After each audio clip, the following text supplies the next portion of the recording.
All our guests who are standing, we request you to quickly take your seats. The Minister has arrived and we are getting him in. So we could quickly have the House in order and then we'll get the show started in the next 5 minutes.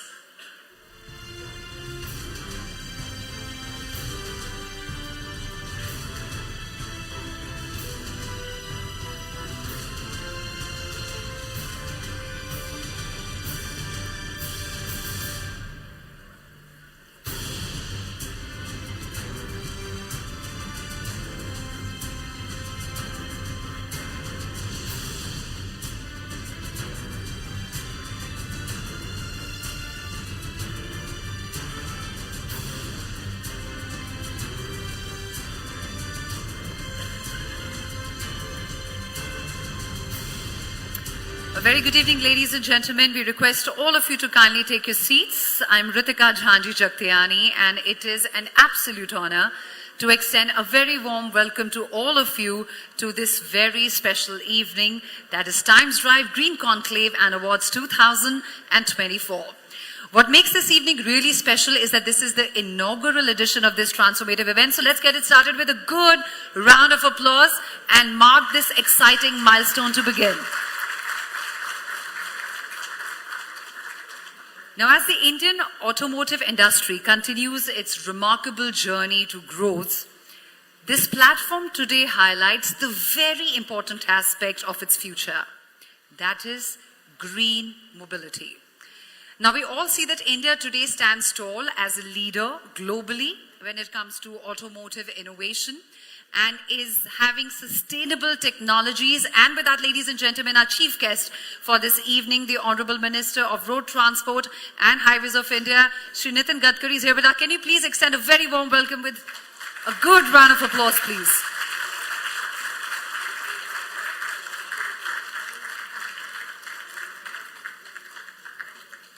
A big thank you to Honorable Minister for taking time out of his very busy schedule and being here with us today at Times Drive Green Conclave and Awards 2024. A very warm welcome to you, Honorable Minister.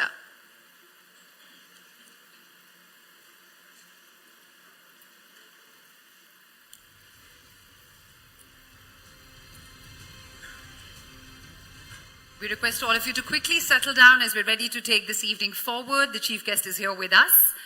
We're talking about India and what all it's achieving in the automotive industry, and today it stands as a leader globally. And over the past few years, we've seen from homegrown brands to the international to global automakers, everybody coming up with transformative solutions, looking at solving problems, the ever-evolving consumer needs and demands that they're meeting with their transformative solutions. So today, ladies and gentlemen, at this conclave and at these awards, we are celebrating this progress by sparking dialogue and collaboration amongst energy providers, amongst policymakers and industry leaders. We are also accelerating the adoption of electric mobility and sustainable solutions, and of course, honoring the innovators and visionaries who are shaping the very green mobility landscape in the country. This year's theme, ladies and gentlemen, to be noted is leading India's green mobility drive. And that underscores our very strong commitment not just to technology and manufacturing, but also to infrastructure, which is extremely important to power this transition. When you say infrastructure, we're thinking of electric charging stations, hydrogen fuel stations, CNG advancements, and a whole lot more. So as we gather here, let's celebrate the ideas, let's share the insights, and of course, let's honor the pioneers who are helping us drive towards a cleaner, a greener future. But before we begin, a quick word of gratitude for our sponsors, because without them, this event would not have been possible. So please put your hands together in applause for our very special sponsors for this event. The technology partner, Digit.in, our wellness partner, healthandme.com, education partner, Bennett University, West Outdoor Partner, Bright Outdoor Media Limited, North Outdoor Partner, Heights, Smart Initiative Influencer Partner, Radio City. A big round of applause for these sponsors, please, because without them, this event would not have been a success. And with that, ladies and gentlemen, it's time for us to give this evening a very formal start Please put your hands together as I invite onto this dais to deliver the welcome address the COO and President of Times Network, Mr. Rohit Chadha, to share his thoughts on advancing India's journey towards sustainable mobility and achieving carbon emission targets. Mr. Rohit Chadha.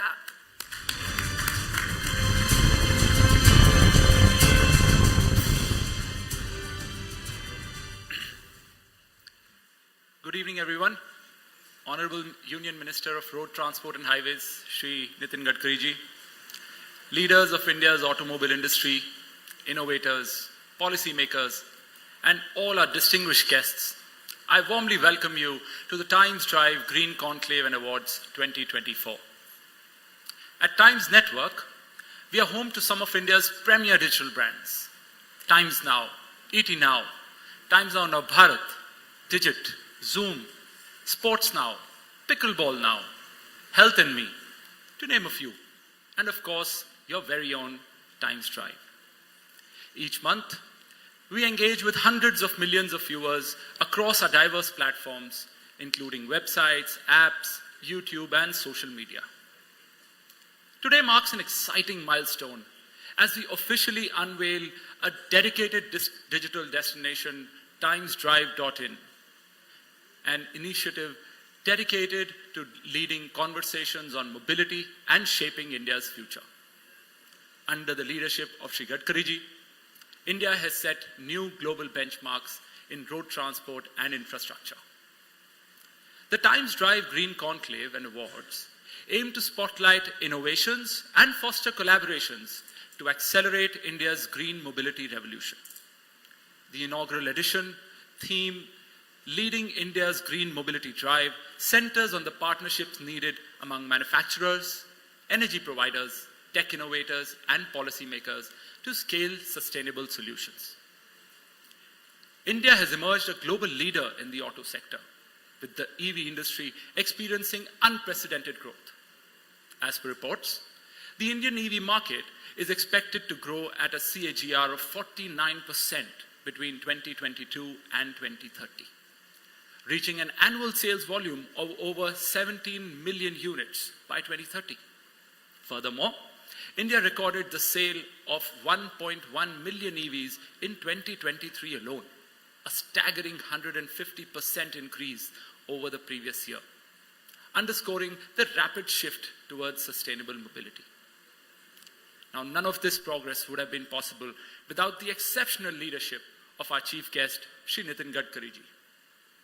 Under his visionary guidance, the Ministry of Road Transport and Highways has spearheaded transformative initiatives. For instance, over 6,000 EV charging stations have been installed under the FAME2 scheme, with a target to install over 20,000 in the coming years.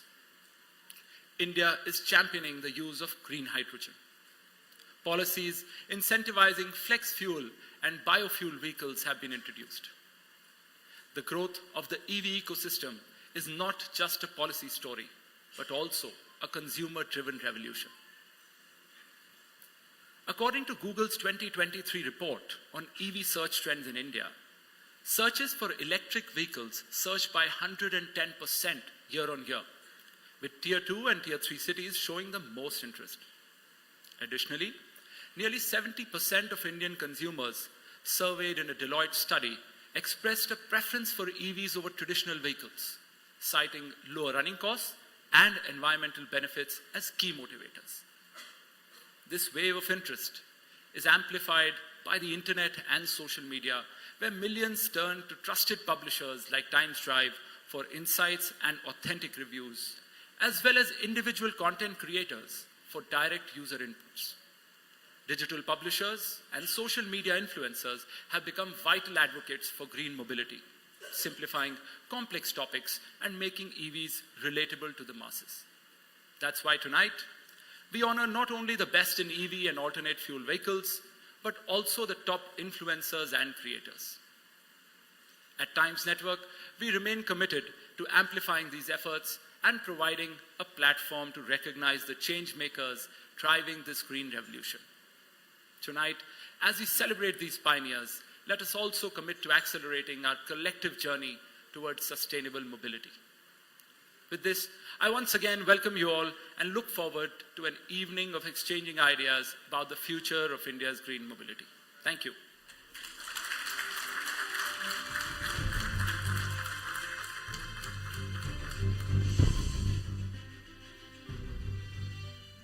Thank you, Mr. Chadha, for setting the tone for this evening.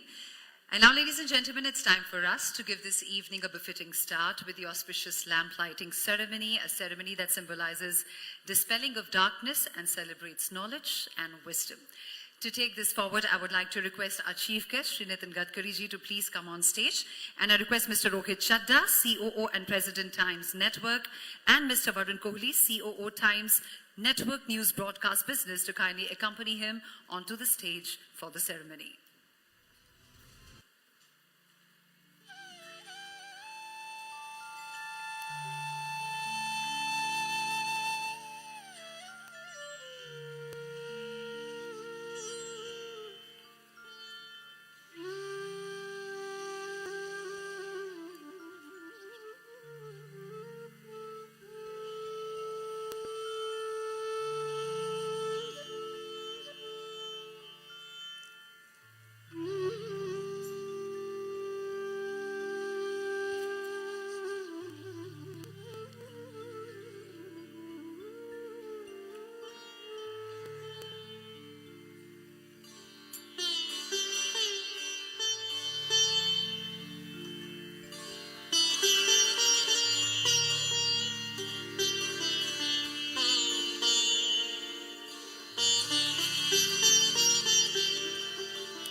Now, ladies and gentlemen, as this lamp lighting ceremony gets done, it's time for me to introduce you to the trailblazer, to a visionary who has completely revolutionized the infrastructure and transportation landscape of India.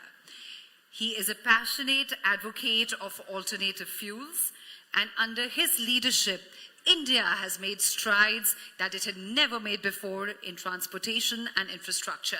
So please put your hands together and welcome onto this dais for a very special address, the Honorable Minister of Road Transport and Highways of India, Shri Nitin Gadkari.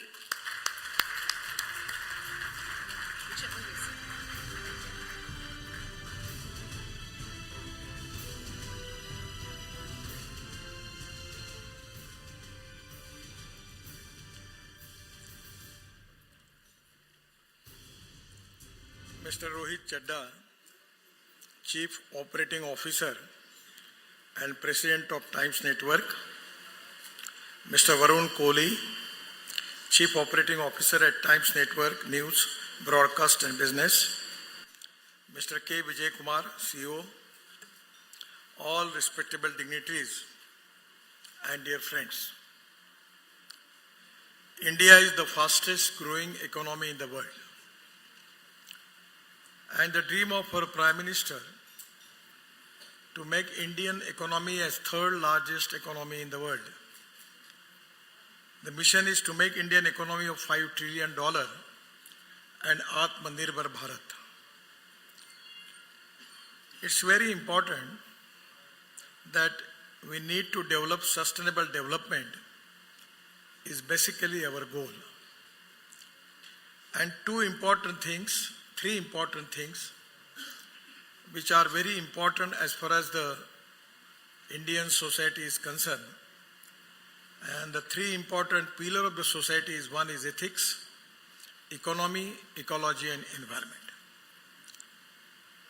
I don't need to talk anything about air pollution in Delhi because you are already enjoying it. It is really a big problem. So to protect ecology and environment, I am actually very guilty conscious that 40% of the air pollution in the country is because of transport ministry. We have the import of fossil fuel of 22 lakh crores every year. And that is one of the important reasons where we are facing the problem of pollution. So today in the transport sector, we need to find out alternative for fossil fuel. So two things which are very important for the country, one is biofuel and alternative fuel. At the same time, the other important problem, which is economic point of view, is very important, that our GDP growth, 14% they contribute from agriculture and alliance industry, 22 to 24% from the manufacturing sector, and 52 to 56% from service sector. And the population belongs to rural, agriculture and tribal India is now 30% migration is there. At the time of 47, it was 90%. Now it comes to 65 to 65%. And this 30% of migration because the reason is our agriculture is not economically viable. We need to develop our economy and good technology on the basis of Jal, Jameen, Jungle and Janwar. And there are two important philosophies which always I remember. One is knowledge. And today knowledge is very important power. The innovation, entrepreneurship, science, technology, research skill and successful practices, we name it as knowledge, and conversion of knowledge into wealth is the future. And the second important philosophy is no material is waste and no person is waste. It is depending upon the appropriate vision of the leadership and appropriate technology that you can convert waste into wealth. Today in Indian scenario, we are facing big problem in agriculture sector, that is surplus of food grains, wheat surplus, rice surplus, corn surplus, and even there are prices which are even lower down as compared with the MSP. So the price of the fertilizers, insecticides day by day is going to increase, and that is to be one of the economic challenge for the country, that how we are going to resolve the problems in the agriculture. So the most important thing, the decision taken by our government is the diversification of agriculture towards energy and power sector. And that is the reason that today we are already in the process of making ethanol economy.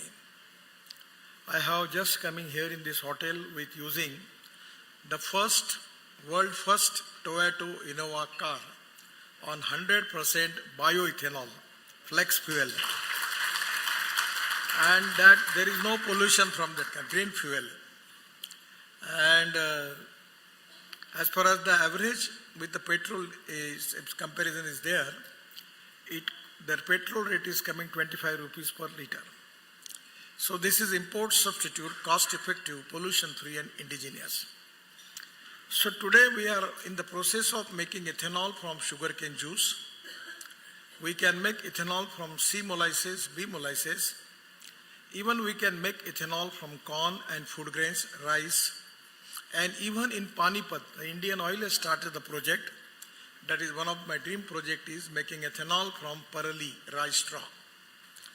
The project is making of 1 lakh liter of ethanol per day, 150 ton of bio-bitumen per day, and 88,000 ton of bio-aviation fuel, sustainable aviation fuel per year. So today, this is waste to wealth.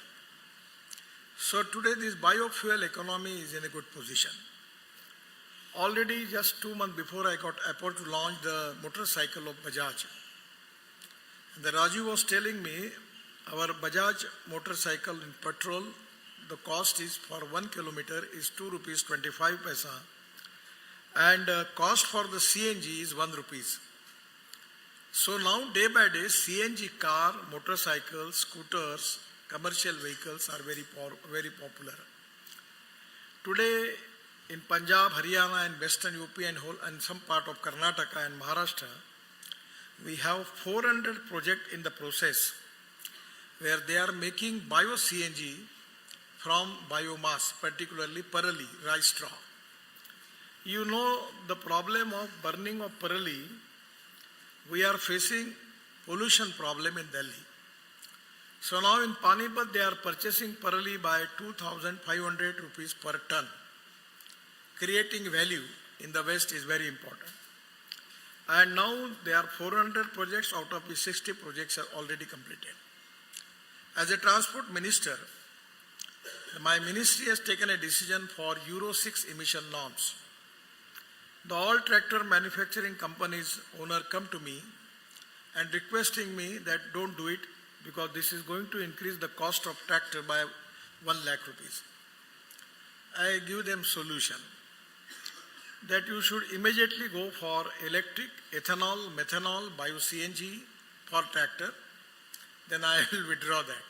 If you are not going to do it, I am going to implement that. And today I am happy that Mahindra & Mahindra is making tractor on CNG. Then electric tractor, 2 days before in Nagpur, we have a big agro convention, Agro Vision. 2 lakhs farmers participated. And the exhibition, there was a tractor on CNG, tractor on LNG also, and a tractor on electric. The new startup in Meerut, they are making the tractor on electric. And 50 horsepower tractor cost is 13.50.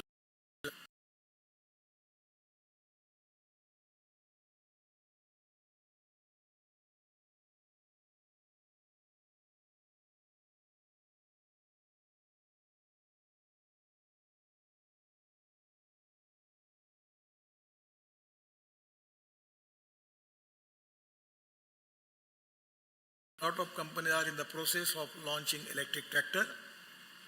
And because of this CNG, now this is to be a very important thing that making CNG from biomass, it is also going to be popular. And we can convert our tractor into CNG. That will be the really going to reduce the pollution, and import point of view, that will be the great saving. So this biofuel economy is very important.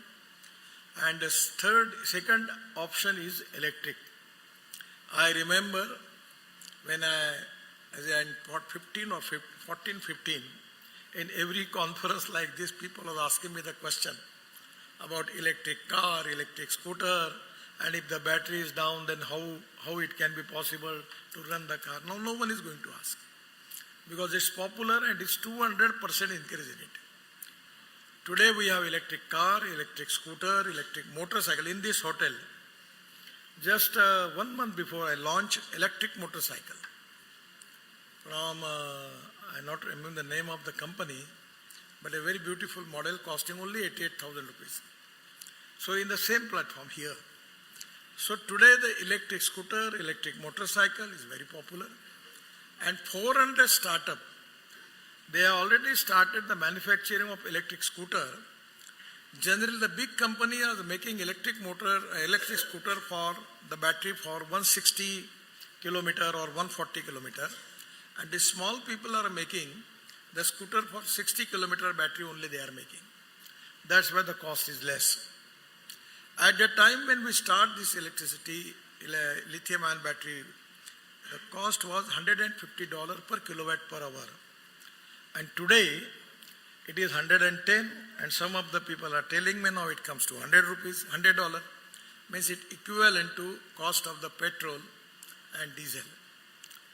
Just today, we have just started first pilot project in Nagpur. And the bus is from actually the technology is from Skoda, also one of the European company has got that technology. And from Siemens and other one company, Hitachi, they have the technology for the charger. The 135 people capacity, the bus will come within a half minute. Bus will charge for 40 kilometers. Again, next stop, bus will stop there. So this is going to change the total economics. To running electric bus per kilometer cost is coming 65 rupees per kilometer. And in Mumbai, the best is running diesel buses, the cost is coming 115 rupees per kilometer. So on electric as a fuel, we can save the cost. So many of the companies are now in the process of making electric trucks. So today, the things are moving very fast. And for the reason, economic point of view, at least if we can reduce this import, at least of 10 lakh crore, and this 10 lakh crore going to Indian economy to create a lot of jobs. Today, it is really a very, very fantastic situation, economic situation as far as automobile industry is concerned. The industry is related with my ministry. When I taken charge as a minister, our automobile industry's number was 7. Now just 4 months before, we surpassed Japan and now our number is 3rd. So our size of the industry is 22 lakh crore. And the second number is China is 47 lakh crore. And first is USA, that is 78 lakh crores. Our mission and dream is to make Indian automobile industry number 1 in the world in 5 years. And now this is the industry which is the most important industry as far as Atmanirbhar Bharat is concerned. We have got maximum export from this industry. This is the industry which is giving maximum GST to the state and central government. And this is the industry which is up till now creates 4 crore 50 lakh jobs. So therefore, by making ethanol, methanol, biodiesel, bio-LNG, electric and hydrogen, they are the fuel for the future. I have got the car on hydrogen and name of the car is Mirai. Mirai is a Japanese word. The car is from Toyota and that the car is on hydrogen and hydrogen is a fuel for the future. The futuristic planning and vision for the automobile industry is very important because we want to make Indian automobile industry number 1 in the world and there is a huge potential for that. So today the pollution is big concern. For that reason, we have to reduce the pollution and without reducing the import of fossil fuel, we cannot going to resolve the problem of air pollution. And the most important thing is that waste to wealth. From municipal waste, we can convert waste to wealth. In Delhi, we are already making a big road from that Panipat, that UR2 road coming to Dwarka Express Highway. The cost of the road is 10,000 crore. We have used municipal waste, segregated municipal waste on, I'm not remembering the name of the Ghazipur. The west mountain is there. I don't know too much about Delhi. So 7-meter height is reduced. We have already used the municipal waste in Mumbai-Delhi Express Highway, then Ahmedabad-Dolero Express Highway, and everywhere now we are using municipal waste. We are segregating the municipal waste from plastic, glass, metal and organic waste, taking it to the biodigester, making methane from it, and from methane we can make bio-CNG or even hydrogen. So today, lot of municipal corporations has got huge potential for making hydrogen and CNG. In my own city in Nagpur, from last 8 to 9 years, we are selling our sewage water to government of Maharashtra and we are getting 300 crore rupees per year as a royalty from selling of sewage water. Now today, we have just started making bio-CNG, 28 ton of bio-CNG from municipal waste, segregated. The company is from Netherlands. It's on final level. So the idea is to running all municipal corporation vehicles and buses and trucks on CNG. So that is save money to earn money. So there is a huge potential because the cost economics is there. Anywhere you are using alternative fuel or biofuel, the saving is very high. सो कोई मेहरबानी नहीं है, green बनना के में फायदा है. So everyone is going to use it, electric. Now the diesel tractor, we are spending 3,50,000 rupees of diesel in place of that. Electric cost is 60,000. Now suppose if you have an electric scooter, if suppose you are using 10,000 rupees per month for the petrol, then for electric it is 1,200 rupees. So it is import substitute, cost effective, pollution free and indigenous. At the same time, it is going to helpful for the agriculture, rural and tribal India to increase the income for the farmers and to increase the growth rate in the rural area, agriculture sector. So today it is really a very important thing that this green economy approach is going to make India Atmanirbhar Bharat. And it's very important, it's one of the important industry which is giving maximum revenue as a part of GST, creating maximum employment and creating maximum export. You take it from me, though I am a politician, please believe me, because whatever I am talking, it is 101% going to prove. I have this track record. So within 5 years, you please see that when I got up to launch Mercedes Electric in Pune, the chairman of the Mercedes, World Mercedes company was telling me, now we have decided to make only electric Mercedes. So this is the time that India will be the #1 manufacturer as far as alternative fuel and green fuel is concerned, and we will have lot of export from India, except one or two. All important automobile brands are present in India, and their idea is now to have a big manufacturing plant in India and making export from India. That is their vision. So today, not only you are making green India, but we are making the Indian economy strong. So I'm really happy that you are thinking on the line about this green drive, and is very important for the country, for the development of our country, for the agriculture, rural and tribal sector. And at the same time, it is going to increase our export and reduce our import, is also equally important for Indian economy. Once again, I am giving my thanks to taking initiative for this green drive by Times Group. It's a very, very important for the country. It is the future of our country. And for your initiative, I am giving my special thanks to Times Group and all the concerning people. Thank you very much. Namaskar.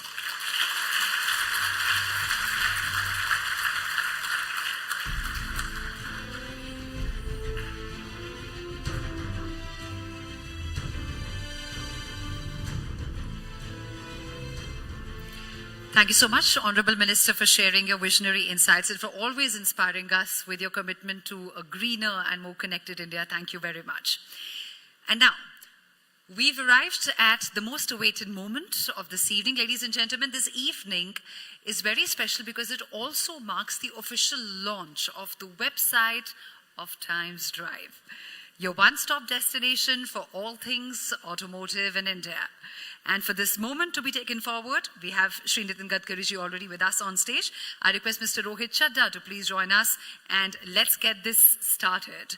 It's going to be a platform which will serve as a hub for all the news, reviews, trends and updates, covering everything from cutting-edge innovations to green mobility and advancements in the Indian automotive industry. We have the remote in the hands of the Honorable Minister. So, Mr. Chadda, I'll give you a count from 3, 2, 1, and then with the press of button, we launch the website. So there we go, 3, 2, 1.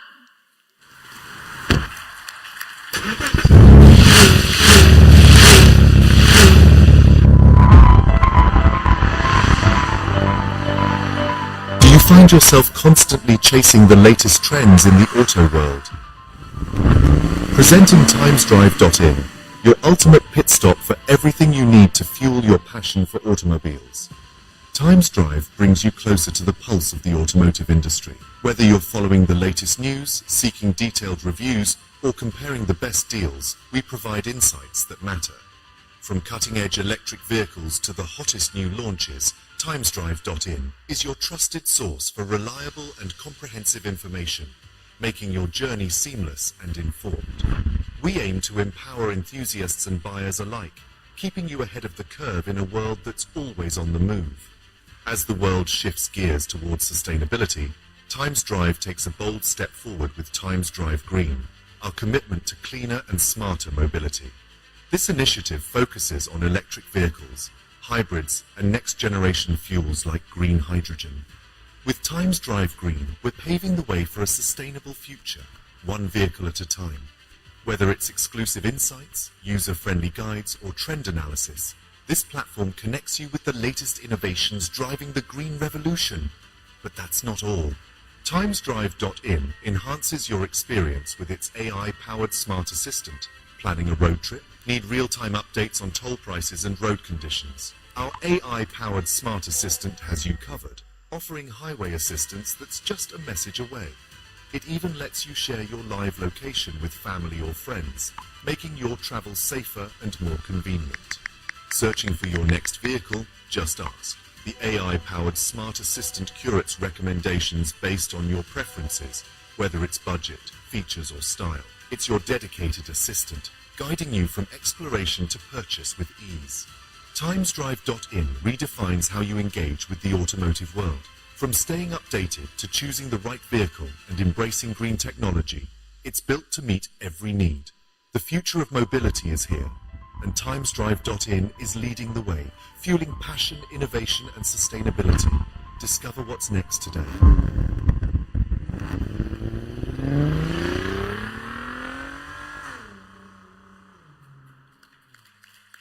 There you have TimesDrive.in, an indispensable resource for automobile enthusiasts and industry professionals alike. Now, ladies and gentlemen, it's time for us to begin our first set of awards.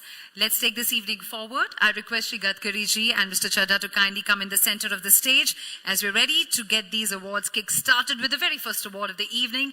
Please keep your applause generous as we announce the EV CEO of the Year. And the winner is K. Vijay Kumar, Greaves Electric Mobility. Mr. Vijay Kumar is a visionary leader in the electric mobility space and an automotive veteran with 30-plus years of experience, currently serving as the CEO and Executive Director of Greaves Electric Mobility, part of the 165-year-old Greaves legacy. He's had a significant impact across the EVO ecosystem. Many congratulations to you, Mr. Kumar. Moving on to the next one. The next category is Fastest Growing EV Brand of the Year, and the award goes to Ampere Nexus. We have Mr. Siddhant Bora, Lead Marketing, Greaves Electric Mobility, here to receive the award.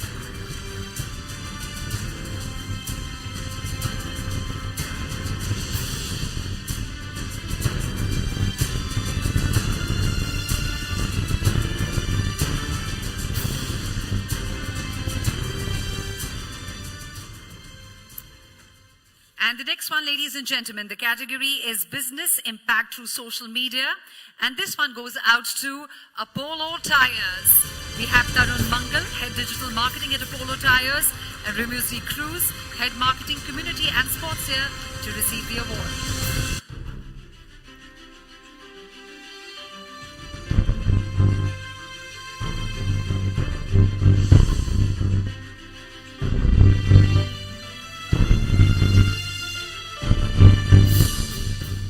And the fourth award for this evening is Most Innovative EV Technology, and the winner is MG Bus. Many, many congratulations, MG Bus, for bagging Most Innovative EV Technology Award at Times Drive Green Conclave and Awards 2024.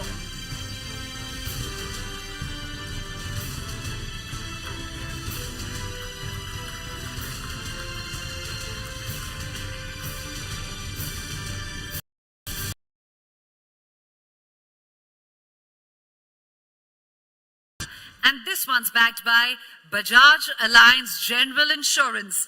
We have Subhashish Mazumdar, President and Head Motor Distribution at Bajaj Alliance General Insurance, here to receive the award. Many, many congratulations.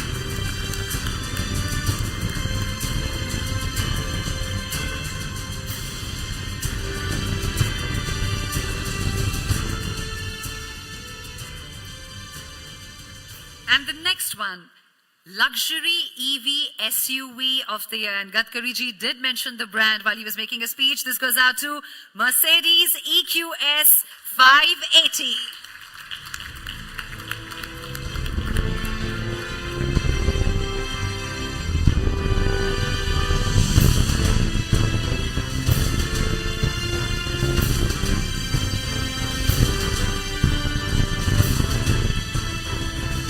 Many congratulations to you.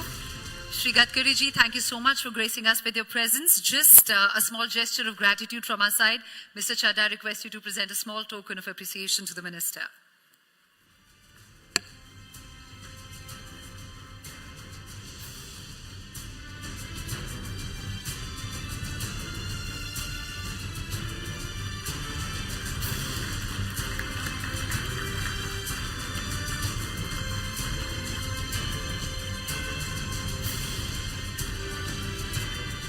Thank you, Honourable Minister, once again for sparing time from your very busy schedule for Times Green Conclave and Awards 2024. Ladies and gentlemen, a huge round of applause, and let's see the Minister off. He has other commitments to attend to, but we are so very thankful for his presence, adding immense value to this evening.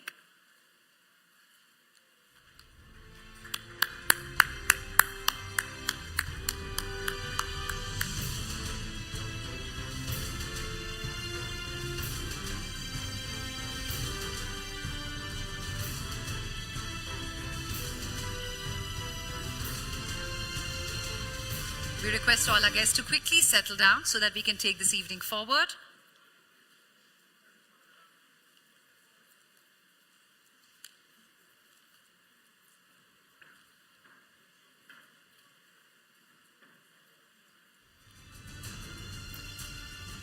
As we move forward into this transformative evening, it's time for one of the most anticipated segments. It's time for the Times Drive Green Conclave and Awards 2024's first panel discussion that promises to offer invaluable insights and ignite meaningful conversations around new age mobility, innovations, and future trends. The topic for today's discussion, ladies and gentlemen, is fueling the future from EVs to hydrogen and hybrid solutions. Couldn't be more timely or critical.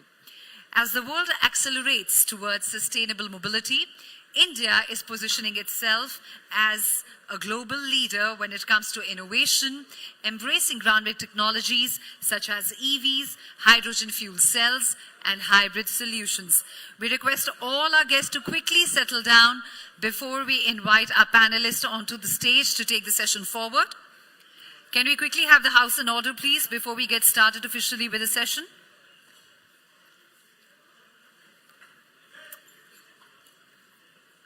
Talking of these innovations forward, ladies and gentlemen, they're not just key to reducing our carbon footprint, but also are paving a way to shape the future of transportation. It gives me immense pleasure to invite our very esteemed panelists for the session. We'll just wait for a minute for the crew to quickly set up the stage for the panel, and then we'll invite them over.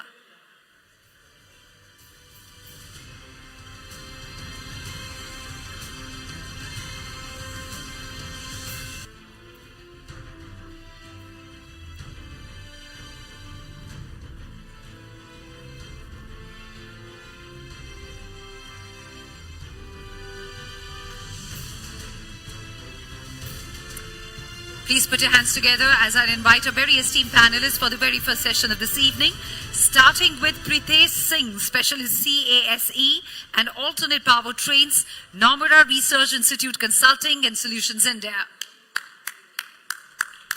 Can we welcome them with a round of applause, please? Yes, sir. Thank you, Mr. Singh, for joining us this evening. Please keep your applause going as we invite our next panelist for the session, Maxon Lewis, founder and CEO, Magenta Mobility.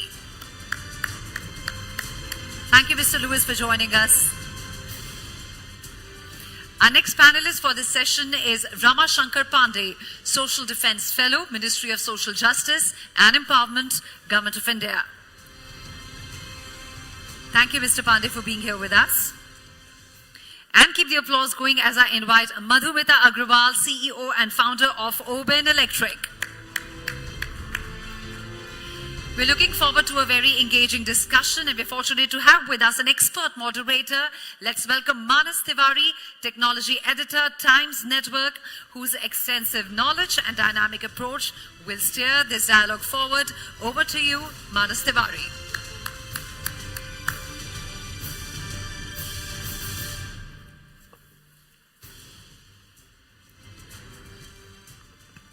Hello hello क्या हो गया भाई पहला ही session है अभी तो ठंडा नहीं पड़ना है इतना अभी 2 सेशन और है so can I have a little more energy in the room guys a good round of applause for all our panelists yeah that's more like it see when I was preparing for this panel I was really nervous that I should bring in the Delhi pollution into the conversation or not but I think I should thank Nitin ji because he himself did that so keeping that in mind and what we saw in Delhi over the last couple of weeks I want to I think this is the perfect time, the most ideal time to revisit this conversation around alternative fuel sources.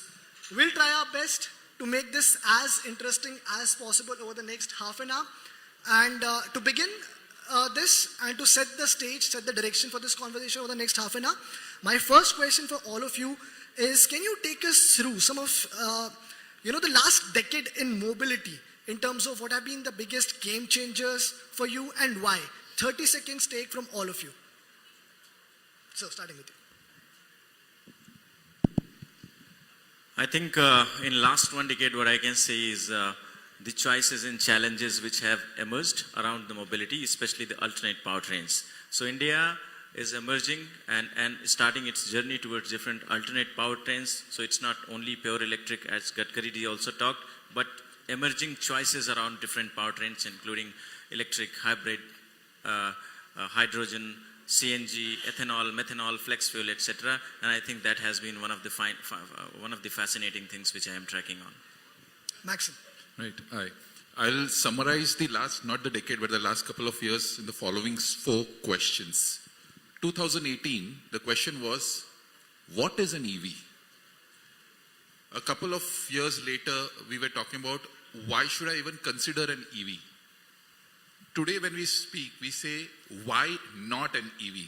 I'm waiting for the time when we are going to ask, what is an ICE engine? So I think this transition that has happened from what to our awareness to now a buying decision, and now it's at leveling out with an ICE engine. I think that's one of the biggest things that has happened in the last, not even a decade, half a decade really, 5, 6, 7 years really speaking. So that's a big transition for me. Absolutely, sir. Yeah, so I think for me, if you remember the biggest change, 1 year before 2018, when the minister was talking about diesel and petrol with the famous speech in Siam Conclave, there was this 2 sides to this story. We were preparing for Bharat Stage 6 at that point of time. So there was a question mark, but today with whatever we see, alternate fuels and sustainability and really facing the sustainability problem, Delhi being on the top on the news. So one green thing I will say, the mindset has changed. Of course, we have not arrived. Lot to do, but at least the mindset, the collaboration between government and the industry is never this strong. But we see today, like you just heard, that you can believe the politicians. Yes, you can believe, at least in the auto sector, whatever AMP we made, whatever FAME policy we have made, there's a lot of collaboration. So that is one major change. But the second thing which I'm not particularly happy, and many of us for that matter, the another green thing which would have happened using the same technology of AI and connectivity and all the electronics in the vehicle is saving people on roads. Millions of us drive on roads, and roughly 461 plus families does not get back their people home day after day. And nothing has changed there. Rather, what you see, the latest report, it's actually on the increase. So one way on the sustainability, we have a big debate and issue. It's on our drawing room now. Everybody talks. Rather than speed and power, we are talking about powertrain. But at the same time, Indians dying on road is not a good story for our industry. And this is something where I feel we have not arrived. We have not even started. The mindset has not changed. We still believe a road crash is like a bad luck, not like a science. With the same ADAS, with the same autonomous driving, all this connected technology we can do. So I will say in summary, decade, one good thing achieved is the mindset on the powertrain, multi-fuel. But something we have not achieved at all is our dedication, commitments towards safety.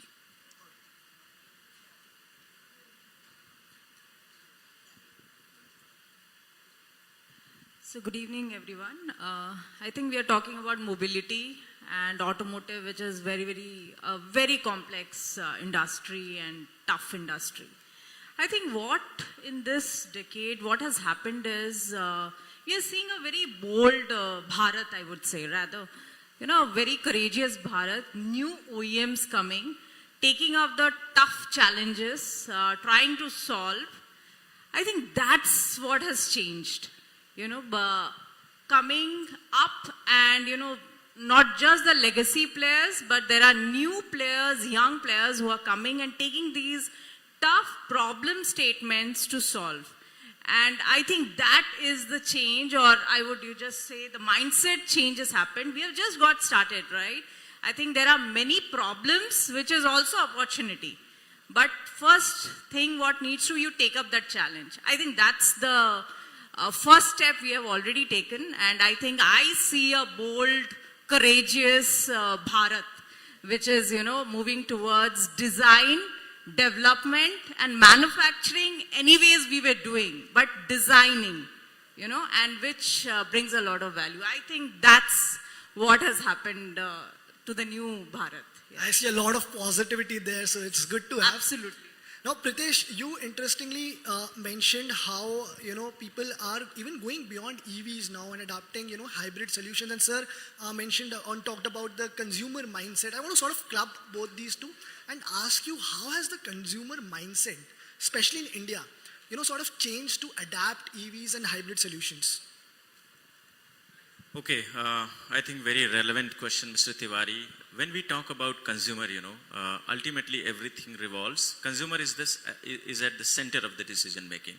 So when any consumer decides to buy a car, if you do a study and a post, let's say, on Times Drive in a survey and ask 10 questions, everybody is going to take on, environmental reasons are one of the reasons why they choose any alternate powertrains, including EVs. But I'm telling you, it's not the real reason.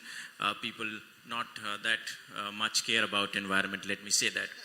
So whenever we do studies, definitely we get such responses, but we have ways to, rule out and find out accurately what they are looking for. It's very, very simple. Consumer wants what they have been or much better what they have been experiencing till now. So if I talk about electric vehicles, consumer wants electric vehicle which is at least at par the ICE cars. That is why when automotive OEMs started introducing electric cars in India, many of them went ahead and thought that low-end solutions are going to work in India, but many of them failed, and eventually everybody is trying to bring similar product categories or much better experience and the solutions. So consumer definitely wants at least solutions or the products which are at par to what they have been experiencing.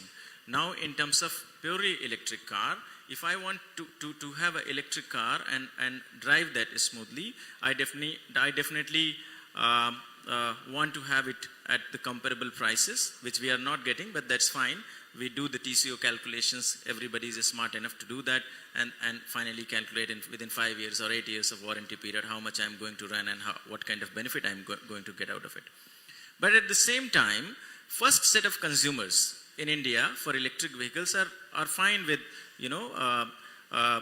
doing the home charging. But as you move on and keep adding the second and the third level of the consumer sets, I think we need more and more charging infrastructure.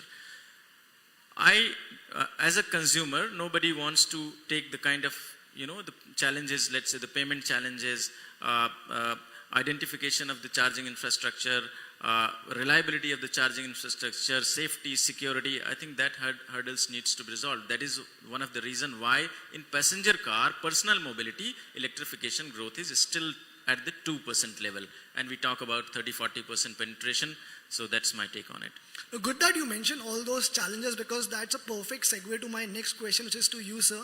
Yeah, but I'll just add what he just said. I think it's true that consumer behavior, if you study, and we did some study when I was CEO for Tata Green Battery, actually, can there be a premium on sustainability? Now this, till date, every survey is negative. Consumers are not ready to pay 2 rupees more, 5 rupees more, 10 rupees more for sustainability. Of course, they want, it's a desire, it's a wish, given that the price remains the same.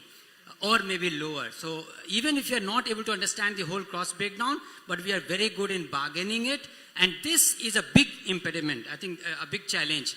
And this is true with any of these topics which is good for our country, be it from the pollution emission side or be it from the safety side. That they also, when I was MD for Hella, I could clearly see that every customer was asking me for a German product, which is that kind of standard, but the price remains the Indian price. So this... Saste mein chahiye thoda sa. I like how quickly we have come from all that positivity to, actually bringing up all these challenges, and which is what I was coming to as well with you, sir. That, what are you mentioned one thing is, of course, the price, which I'll again discuss in detail, but what are the other challenges in terms of EV adoption, do you think? Anyone of you can take it, yeah. So from the EV adoption, I think, like rightly said, you can say green, but green till the time it is not there on the balance sheet, it doesn't show positive in terms of profits. Everything is more of an innovation. It's a pilot, I would put it that way. So let me answer this question. What are the challenges? I think first thing we need to understand that when we talk about green mobility or EV, it's important to dissect the segments. Because every time we talk about an EV, we do not register that vehicle till the time it's a four-wheeler passenger vehicle in which we can sit in. But the transition has already happened. As on date, in India today, 51% of all the three-wheeler cargo sold in India are electric already. Right? But what's happening is passenger segment is something which is slightly later. In the two-wheeler, of course, there's a lot of transition already which has happened. Buses, in fact, subsidized by the government and to the government mandates, already all the new buses, public buses are already electric. Now, where exactly is the issue? The issues have also changed. The challenges have also changed. I think 4 years back, if we're talking, the first question was, hum log charging kahan karenge? Right? Now we have more chargers. Even for the passenger segment, if you were to look at actually the spread and utilization, there's enough chargers on the highways. Those networks are there. The challenge now is, where can I provide charging at the place that I work and stay? So there the challenges are not about the infrastructure, the challenges are about the provisions and the government laws to enable that. Okay. If you were to look at another point, is the quality. If you look at the four-wheelers, etc., buses, I think there's enough progress that has happened. But still today, what makes news today in the electric vehicle is the lack of quality, and we know enough about it already. So I think there's enough and plenty work that needs to remain over there. And last but not the least, I call it the revolution that is there for India available, is the EV revolution.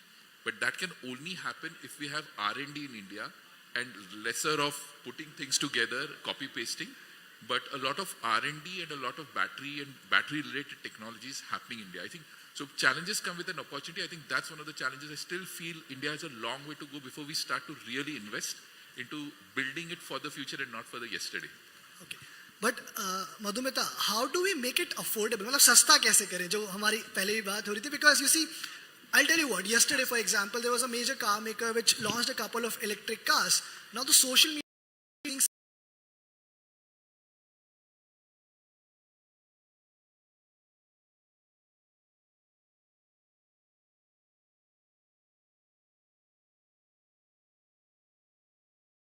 more affordable. How do we address the range anxiety issues? So I think, this consumer mindset, what consumer is looking at. One is there is a change. Consumer is now investing in design. They want good-looking product. Reliability is undebatable. So it has to be reliable. It has to be, sturdy, right? Especially for India.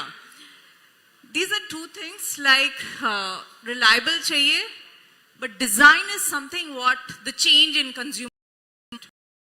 Now it comes how you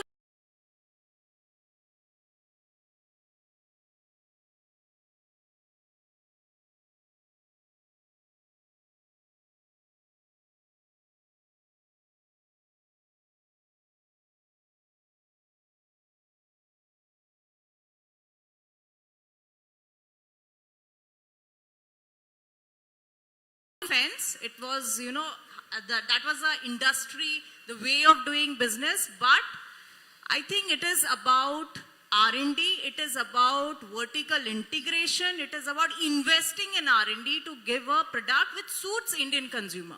You cannot say something bringing from outside will right away get into the system. That will have some hiccups. It will give you a, initial sprint. Initial but push, it will give you. Push, that's fine. But sustain, how do you sustain? Because this consumer is very, very smart. When it comes to bargaining, when it comes to, it doesn't negotiate on any of the features. It negotiates on price.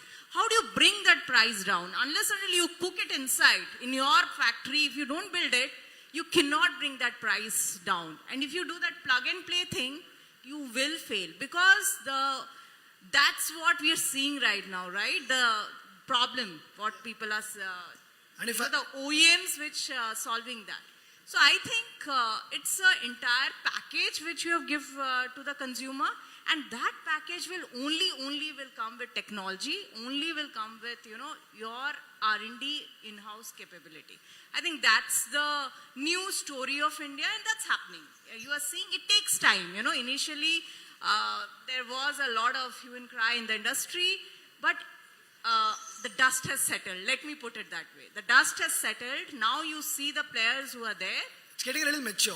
Right? Yes, And if I have to yes. address, I can be a little cheeky with your reliability comment. I would say your vehicle should make it back home and not to a social media post. Right? Yes, absolutely. You want to add something? Yeah, I want to add something. I'll take a minute, please allow me. She really talked about that consumer is not ready to compromise. They want everything. And Madhumita also talked about how we can address these challenges. Probably the technology is going to address this challenge. Now addressing this technology challenge is the biggest challenge. Product introductions from OEM has to be at par at least with what you have in ICE vehicle. That is what is minimum acceptance level. Government wants energy security, manufacturing import dependence, carbon emissions, and the employment generation. There are two facets about it. Now let us look at the technology. How Indian OEMs and Indian traditional component manufacturing industry in India has been operating is building technology from outside.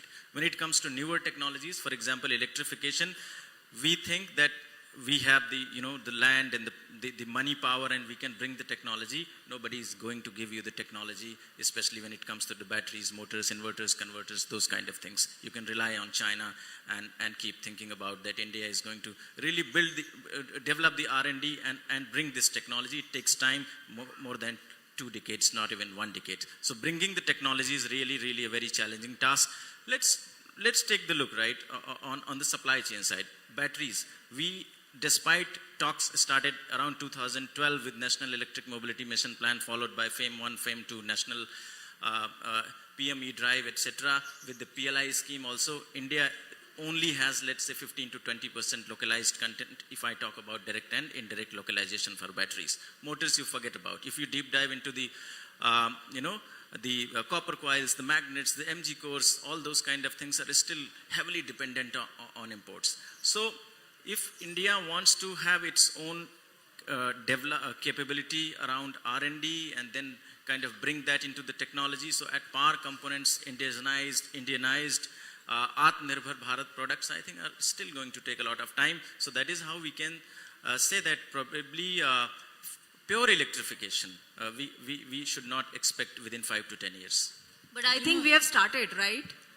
So we have started. So it will take time, but you have to take the first step. So I think that's 100%, 100%. I think now we need to that is convert why- the Gloomy. Yes, steps into strides, maybe. Yes, I'm not that gloomy that it will take that. See, there's another route to this which we can take. If you look at, we can do it all ourselves. There is one variation of the strategy. Another can be deep partnerships. If you please understand the supply chain, you have a large pool of technology with the vehicle component suppliers. I basically represent ACMA, which is Auto Component Manufacturing Association. If just two things done, we need to be on the drawing board early enough, and we also need to be directly talking to what consumer needs. If we just bridge this two, there is a possibility of cost innovation. I'm just talking about not time to shortcut, but cost innovation, which is need of the hour, but deep partnership needed, which means again democratizing the power of developing the platform, which taken ACMA and SIAM members together should be possible in shorter time period. I 100% agree, sir. The partnership is the only way forward. Maxon, you briefly spoke about how we need to look beyond consumer vehicles. So, from you, I want to understand, how do mobility innovations tie into broader energy storage and management systems? Correct. So, this is my definition when we talk about EV. Typically, green for us is EV. And for most people, it stands for electric vehicles. But I would recontextualize it. I would call it environmental friendly vehicles. Right? So that is going to be the definition of EV going ahead. Now, when you look at the EV construct, we see only the vehicle on the road and the battery. But there's a lot of back end to it. So till such time, you do not declutter or clean up the back end part of it, the generation side of it. It is only moving the pollution problem from the tailpipe to the chimney stack of the power plant. So now there's a lot of value chain. And I just want to contextualize this again by saying, from the horse cart to a petrol or diesel engine, we have given them 150 years, right? That is how the transition has happened. For us, expecting in the next 5 years, okay, everything will become EV, that is also a transition. So the first transition is the vehicle on the road, the technology in the vehicle, but there's a lot of back end. For example, I'll just give you 2-3 elements of it. First of all, is we're talking about green access or open access for providing solar-based charging. And it started in 2018 from the government of India. There is also something called the BESS, Battery Energy Storage Systems, which can be used in the charging infrastructure. Now, where do these batteries come? You don't need newer batteries. The same batteries which is there in the vehicle can be repurposed. Now, I'm not saying 100% of it, but those angles are already being worked on. The pilots are already in progress, just that they have not reached the scale that we start to see. So when we look at a transition in mobility, let's stop about talking about only what is on the road, but all the way back into it. Now there's another very important point on EVs or new vehicles that we say. Every electric vehicle is actually a mobile phone with wheels and a steering. And there's an enormous amount of data that is flowing. My biggest problem today is the amount of data I'm generating, not the pollution, that's not there. And what we do with that data and how to optimize our operations, how to optimize route planning, signaling systems, there's a huge element of optimization waiting for us to happen. So what is happening in the social media today, like suddenly from television we have moved to mobile phones and even smaller, I believe the next 10-15 years is going to be these kind of data-driven optimization that's still yet we are even waiting to uncover really. That's my view of the entire ecosystem of sustainable mobility. Yeah, I think this data point also which you brought up, this also will eventually help us to make the not just customer experience better, but also improve the vehicle. I think that is also a way which will I think, move sir, forward. do you agree or do you disagree? We're nodding in disagreement. I think for me, again, this data has to pool into a collaborative platform. We must come, if cost innovation has to happen, the only way is partnership. I know there can be differentiation strategy for each OEMs, but the time has come for the larger purpose, which is cost innovation and safety. We must give this data lake pool to our engineers to run the AI engine to come up with modular stuff. These modular stuff can be the starting version, which can be, you can call it free, and then you build your differentiation, whatever you want to do. But in this fight, let's not, again, a lot of time will be lost. At least in the area of safety, I feel very pain when I don't see this collaboration. Okay, so now before I move towards the policy part of things, one last question to Pritesh to settle it all for all of us. What do you think will be the most dominant fuel over the next 10 years? Will it be EVs? Will it be hydrogen? Or are we still stuck with petrol and diesel? I mean, it's a great question, and answering this is also a little challenging, but I'll go. तभी आपसे पूछा है मैंने.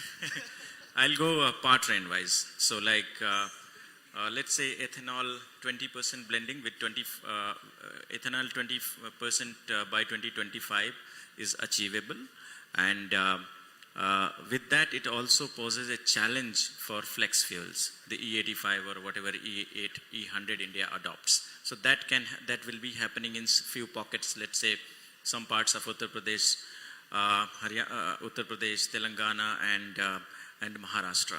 So I think that's really going to be few percentage of the only penetration. Electric mobility is going to be one of the dominant power trains together with hybrids, because obviously eventually India wants and India should have pure electric vehicles, but I think because consumer adoption towards hybrids, even if they are more costly, is happening in a very organic way. So hybrids are also going to find definitely a good amount of space, and hydrogen around, I think, 2035, we are going to see applications around commercial vehicles. If you want me to put some percentage, I think for electrification, what government targets is 30%. We are going to be lesser than that for passenger cars. In two-wheeler and three-wheeler, definitely much more than that. But Maxon, do you think this transition through hybrid solutions sort of makes the transition slower? Yeah, in fact, it's the hybrid is an intermediate solution because the last solution is not electric and beyond. And to the answer to your question is, if we get stuck in saying that, okay, electric vehicle is the solution, then we are exactly operating like the ICE vehicle manufacturers 10 years ago, saying EV kabhi banna hi nahi hai. In the same way, I would believe that from EV, there are going ahead. But what is going to happen is the transitions are going to be much faster. The learning cycle is a lot faster, and hence adopting something and dropping is going to be faster, which also makes things difficult for looking at it from a very long-term perspective. And you're seeing that in the OEM's decisions nowadays. So what I want to open up to the fact that these transitions, allow them to happen. There will be some which will succeed and fail.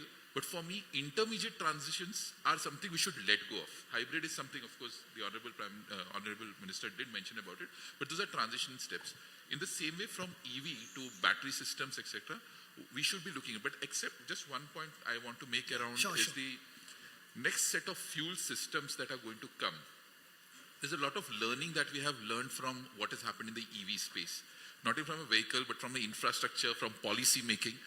When the next transition happens, be it hydrogen or anyone, I think this learning is going to add into making the adoption cycle a lot shorter. So transition, good that it's happening, but it will only help us in the near future. Enough time for one last set of questions to both of you. So Madhumita, how do you think the industry and government can work together to bring some of these solutions to the people? I think the government subsidies has done some wonders, and plus minus both. And government initiatives, I think more on the ground level we need to have. When I say ground level, when I talk about R&D, it should be more ground level, not just desk and table. I keep telling this in a forum. We should have more, hardware, proper hardware incubators, which is at the school level or college level, where kids are kind of put into that workstation, not just desk and chair, and that is what hardware incubators so-called are called in India, and there are very few. I think that's one at the ground level where the government can start having more impact. That is one. And then definitely on the OEM side, this is a forum to say definitely on the GST, which is a ask that OEMs have, that on the GST issue. I think that's one way. Subsidies, yes. Subsidies is not something on which you can build a business. It will not stay forever. So I think OEMs have to start thinking how to build a business without a subsidy. So that's my last point. Okay. Yeah. And Rama sir, how do we take some of these solutions to the rural parts or rural regions of India?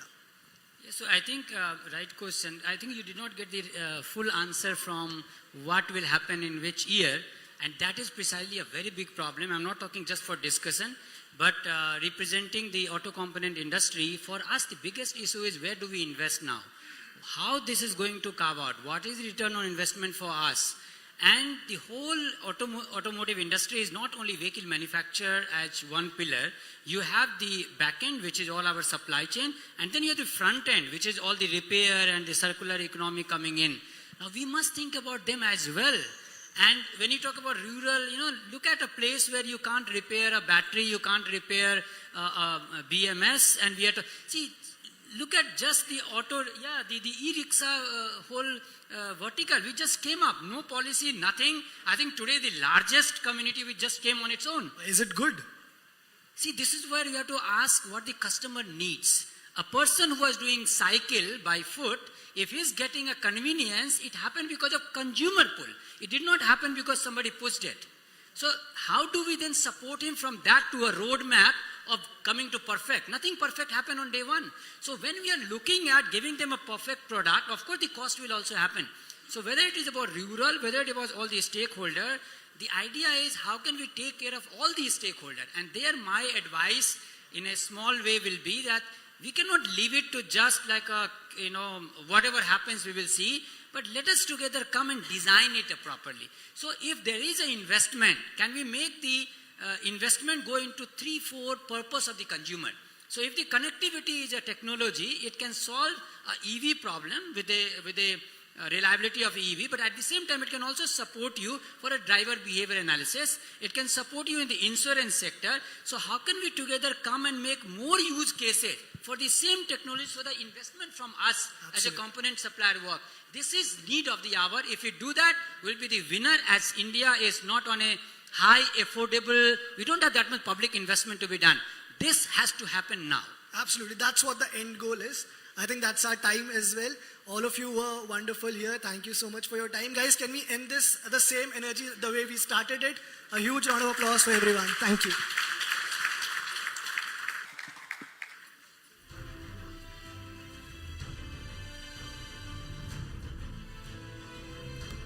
A big thank you to all the panelists for sharing their perspectives on this very critical topic. And thank you, Manas, for bringing the best out of the panel.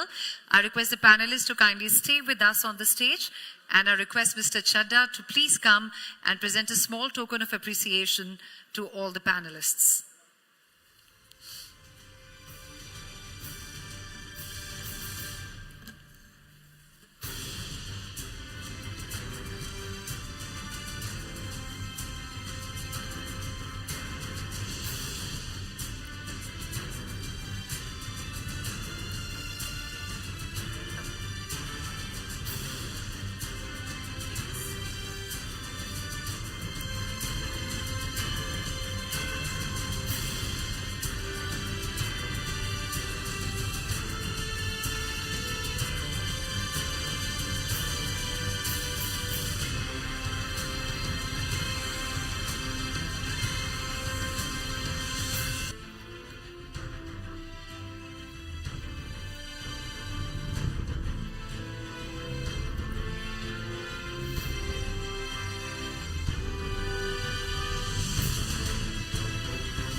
Thank you to all the panelists once again, and thank you, Mr. Chadda, for doing the honors. Now, before we move on, we would like to thank our partners once again for helping us make this event a success, starting with our technology partner, Digit.in, our wellness partner, healthinme.com, education partner, Bennett University, West Outdoor partner, Bright Outdoor Media Limited, North Outdoor partner, Heights, and Smart Initiative influencer partner, Radio City. And now, ladies and gentlemen, we are ready to move on to another crucial conversation of this evening. The next session is on a very important topic, which is about policy and financial incentives for green mobility, paving the way, regulatory and financial roadmaps. Now, as we stand at the cusp of a transportation revolution, policies and financial incentives play a pivotal role in accelerating the adoption of green mobility solutions. From regulatory frameworks that set the foundation to financial roadmaps that encourage innovation and adoption, this dialogue will explore how India can drive its green mobility ambitions forward. Please join me as I welcome our very esteemed panelists onto the stage, starting with the CEO and founder of 4C Advisors Private Limited, Randhir Singh.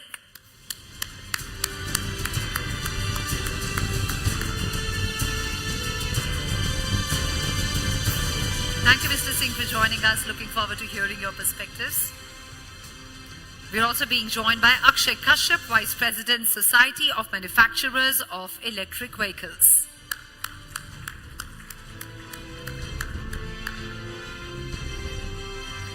Very glad to have with us FADA State Chairperson Delhi, Ajay Agarwal.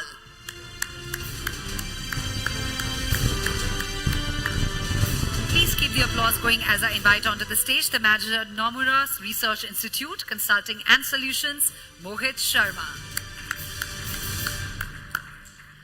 And to steer this discussion forward, ladies and gentlemen, it's time for me to welcome onto the stage Prashant Singh, editor of etnow.in, whose deep understanding of the sector ensures we'll have a stimulating conversation ahead. Over to you.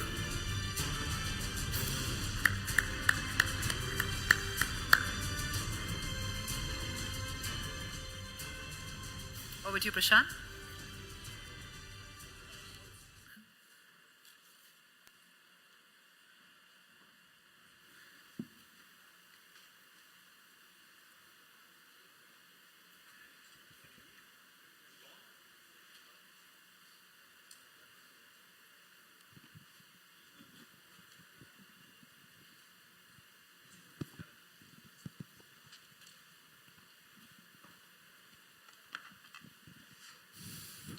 Sorry for the glitch.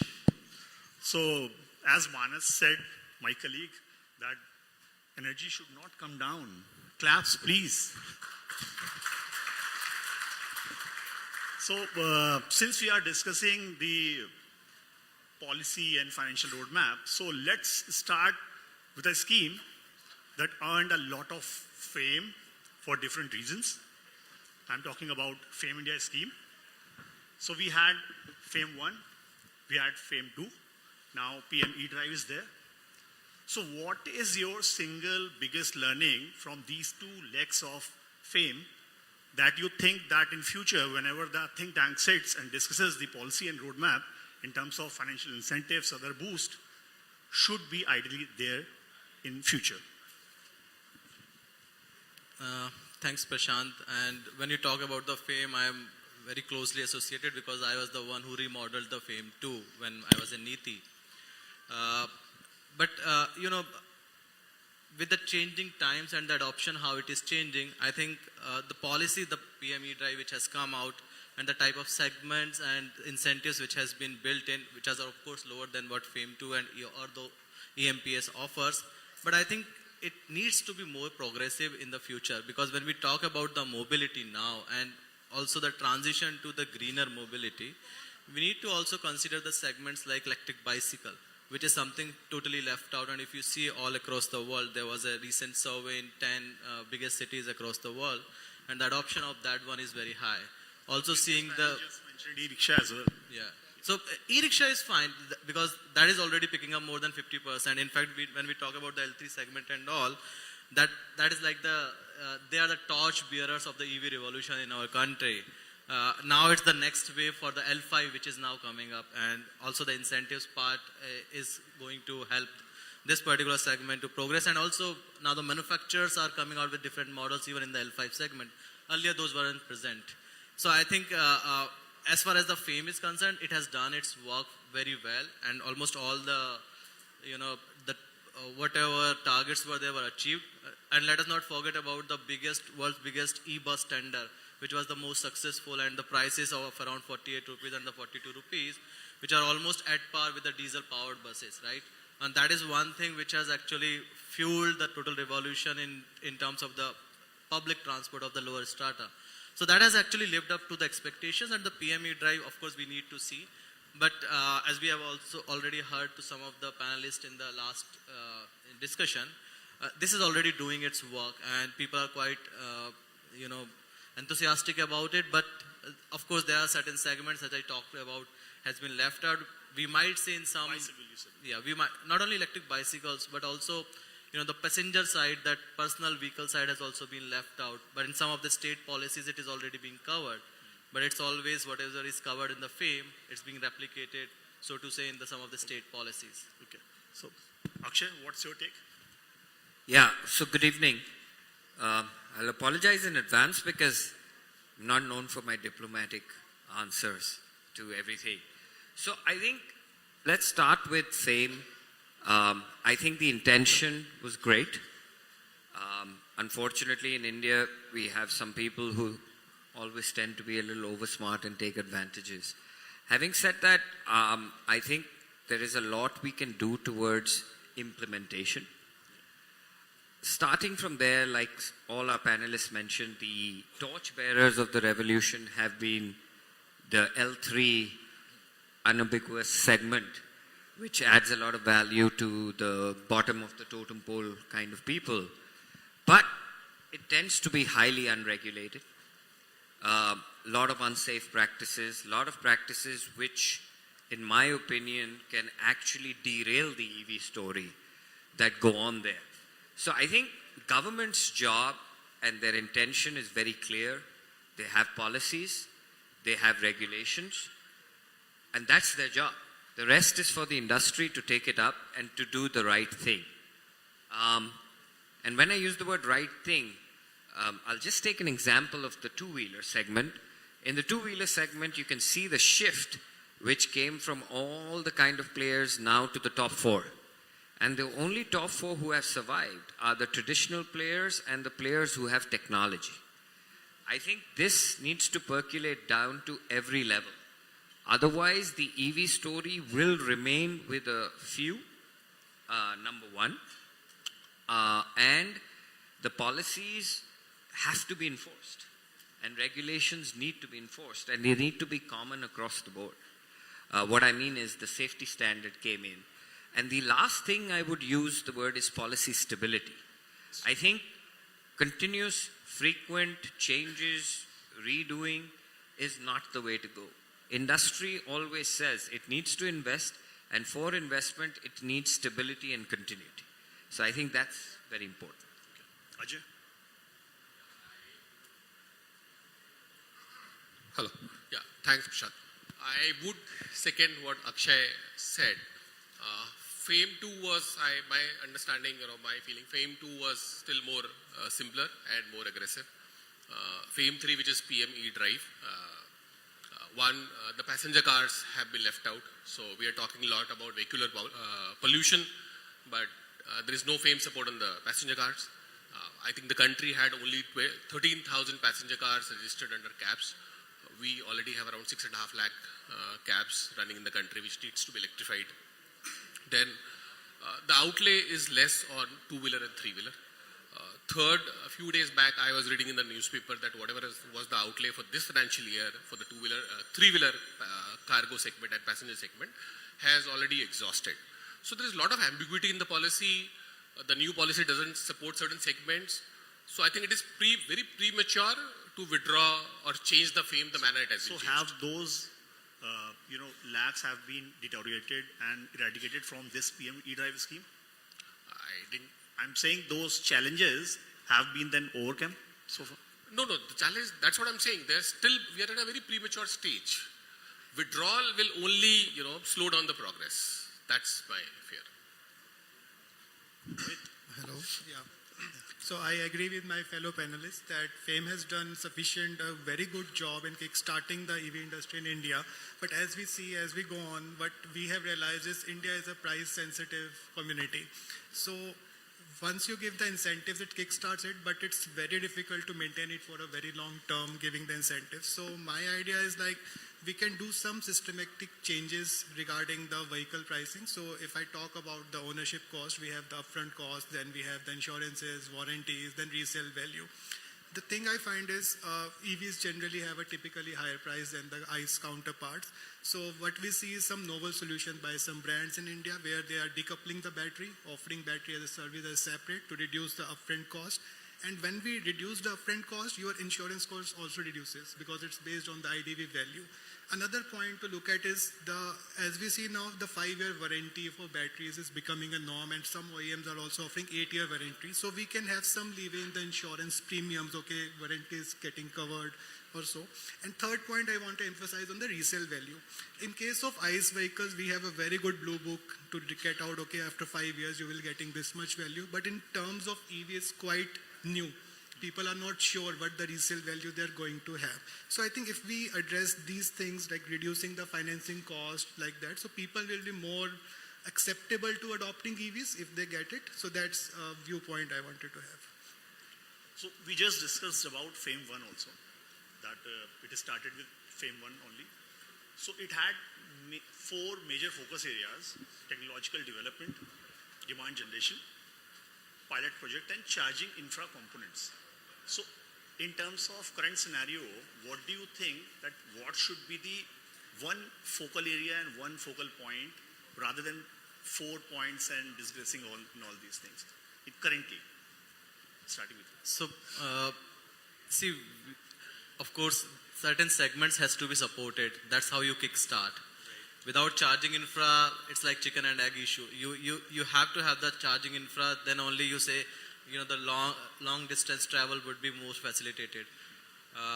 So there are certain aspects. R&D has to be there at its place. It has to be incentivized in parallel.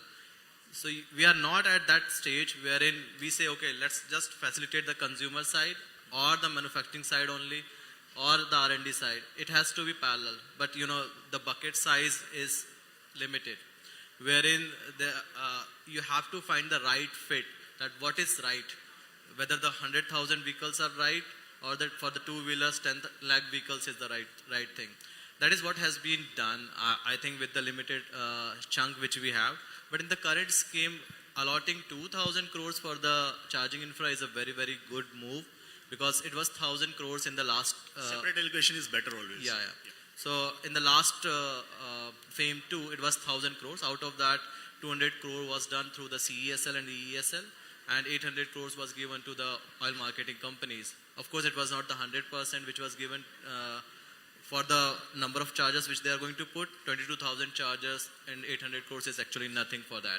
So from that perspective, this particular 2,000 crore allocation is actually very, very fine. But having said that, whether focusing one or two areas is fine or not, I think my opinion is that you need to focus on certain areas for sure. Electric bus is the one which is focused here also. Commercial one is also which is being focused here. Fire truck and other things are also part.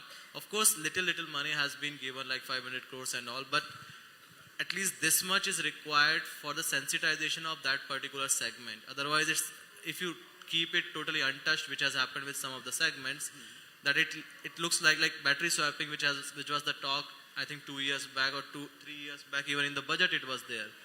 And the draft policy also we released, but it has never been finalized, right? We have not seen, battery swapping has not seen the light of the day.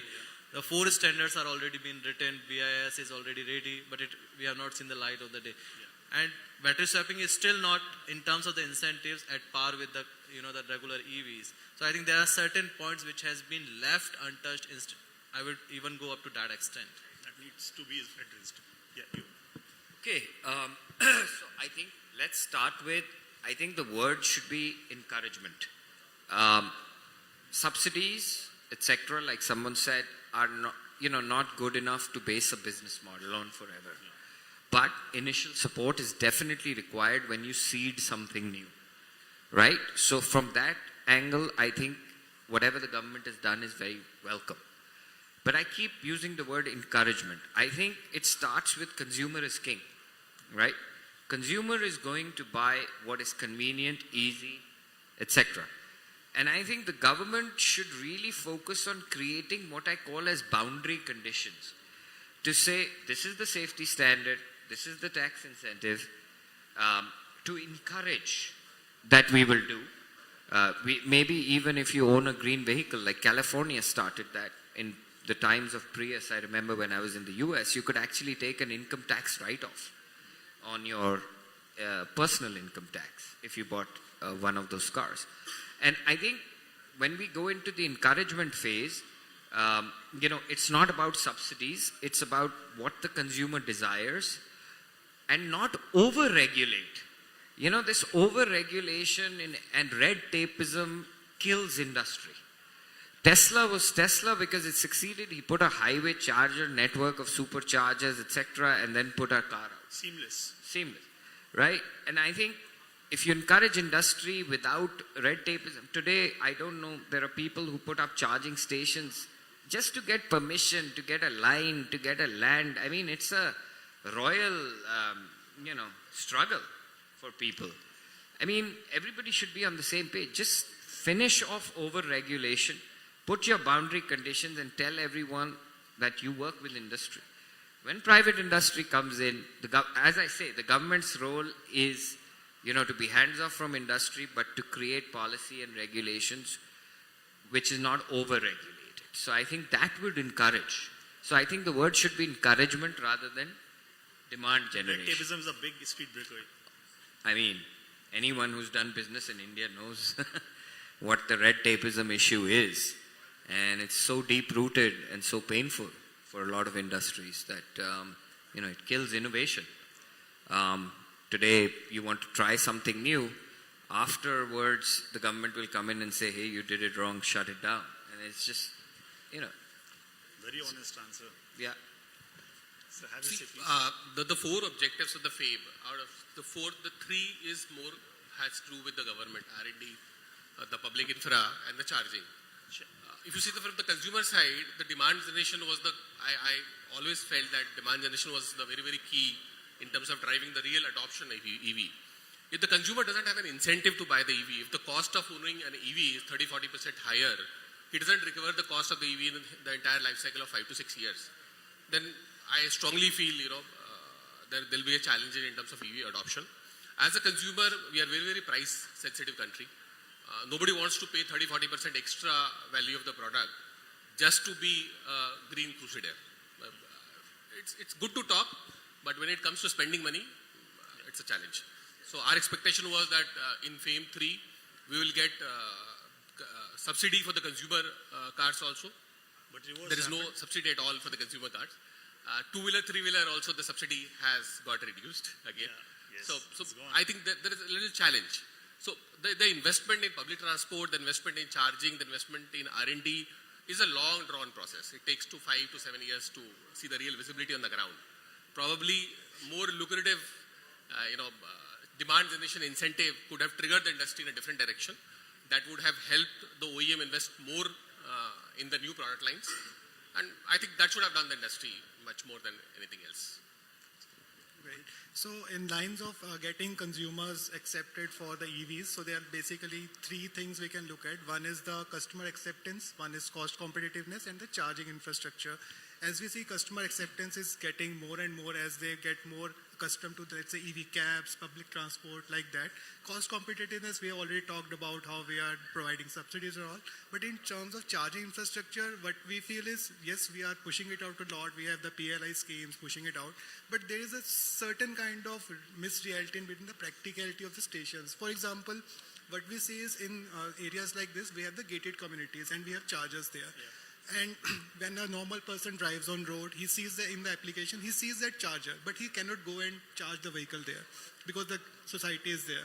So in those cases, the utilization of that charger goes down, even the person is not licensed. So virtually it is there, but it is not practically there. So I think we need to look at these issues, that these things are accessible to more people so that they are more confident, I will get it there, so their range anxiety gets down. So I think that part needs to get taken care of.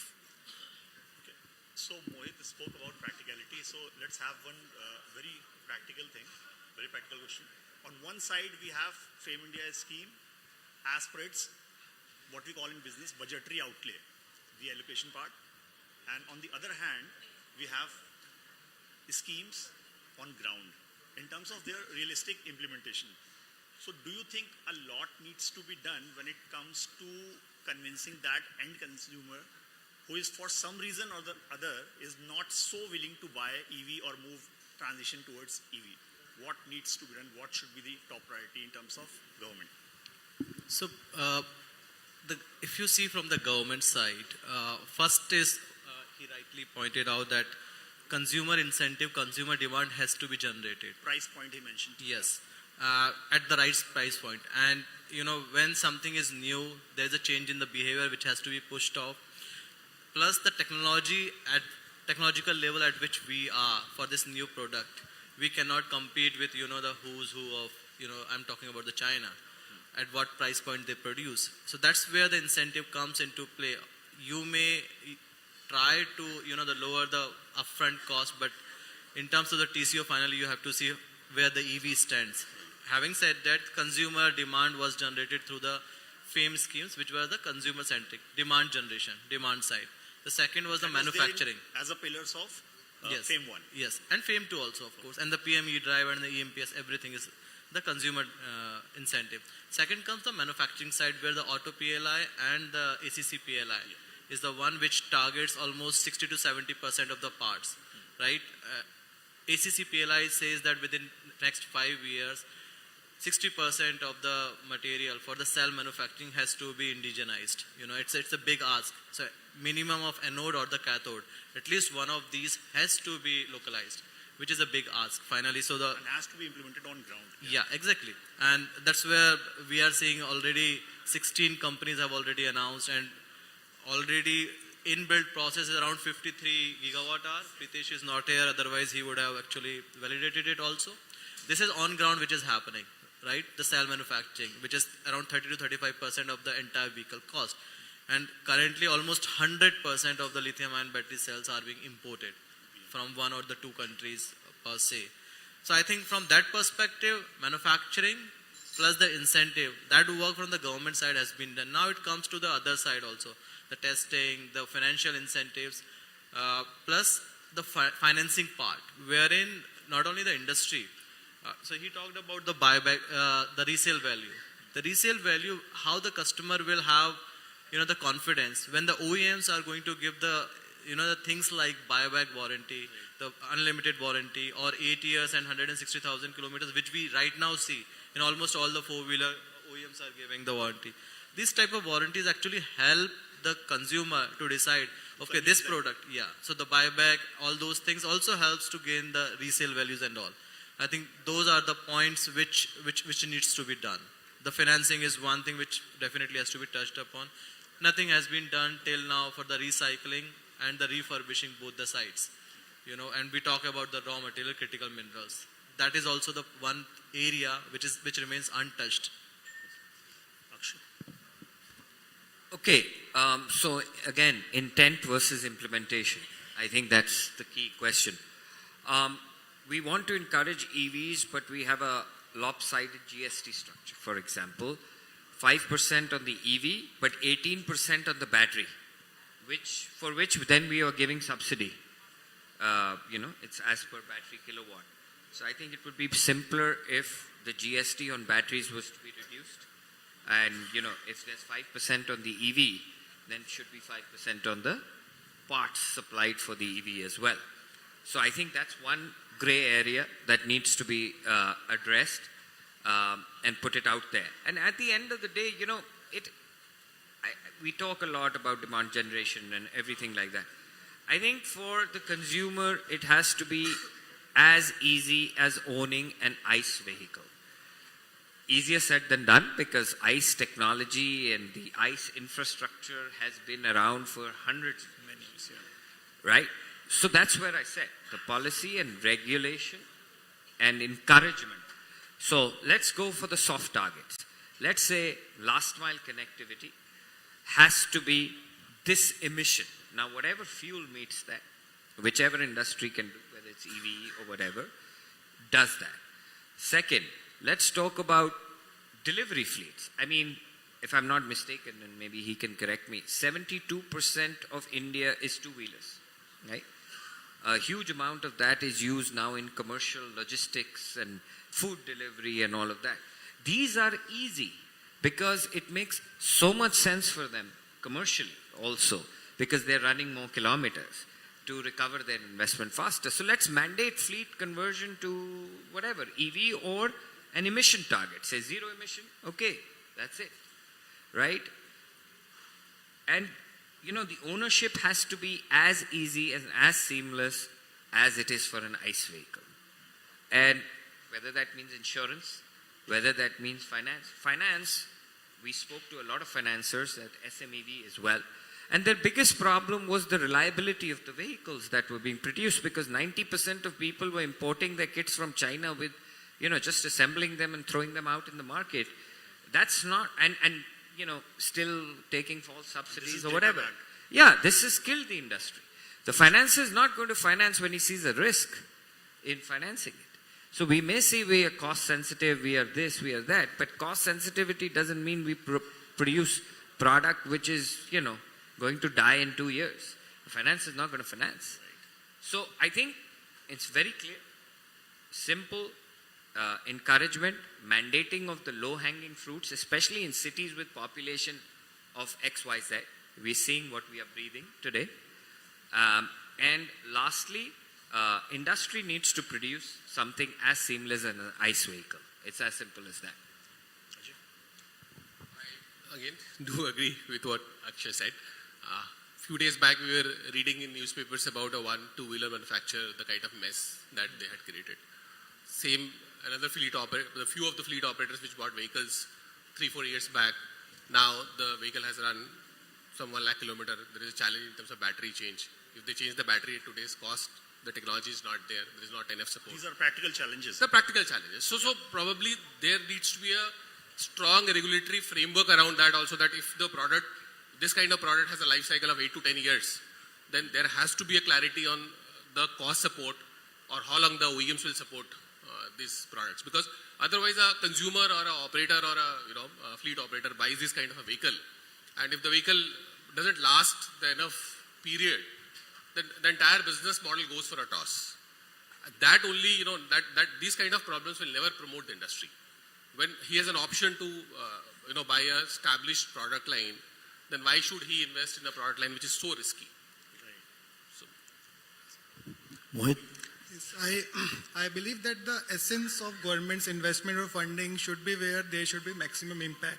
So we can start with the public transport electrification, going into the government offices, their fleets and all. Then we should move it to charging infrastructure development. As my friend Randhir also mentioned, the manufacturing PLI incentives. So I think that's a very core to us, which will drive the localization part and also generate jobs for us. So it's obviously going to drive down the cost for us, making India self-reliant, also giving the benefit to the people in terms of jobs. So I think that's pretty much it. Yeah. So now, since we are running out of time, so now one final take or statement or message you can say. You are live on India's largest and most credible news network, that is Times Network. So any message to government, one line, just one line message. Everyone. I think they should work on the financing part. Have to make it easier, plus collateral free sort of thing, asset backed. Finance. Akshay. Yeah, I think no over-regulation, but enough to create safe, reliable ICE product and maybe rationalization of the GST structures. No over-regulation. Ajay, I will be a little biased. I represent the auto retail community. So again, demand generation is something which government should do. Okay. Mohit, your take?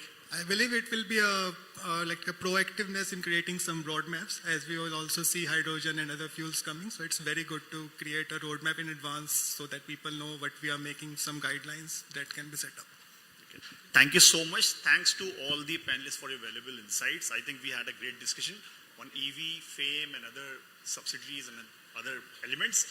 I am sure by means of this discussion, India will move ahead towards a greener future, brighter future, and seamlessly we will overcome all these speed breakers. Thank you so much. Thank you to the audience as well. Thank you.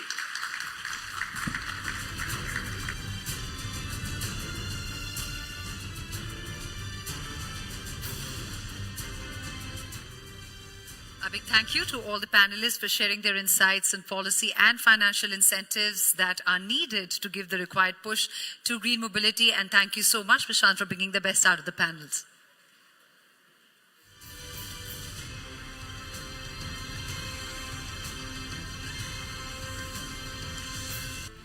Once again, I request Mr. Rohit Chadda to please present our panelists with a small token of appreciation from our side.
Thank you once again to all the panelists. Thank you, Mr. Chadda, for doing the honors. Thank you.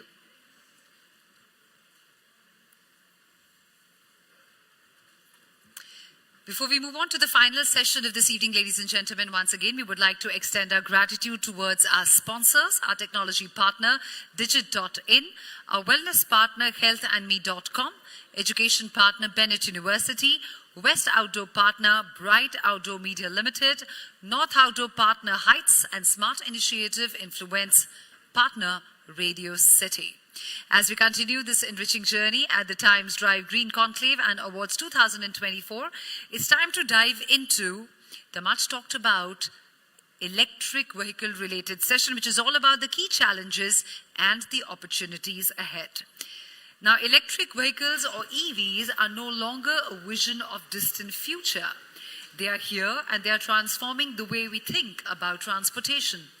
With India's ambitious target to achieve net zero emissions by 2070, EVs are central to this mission. To explore this, we have assembled a distinguished panel of experts to shed light on the many aspects of this topic. So please join me as I invite onto the stage our panelists, starting with Rajiv Chauhan, VP E-Passenger Vehicles, BYD.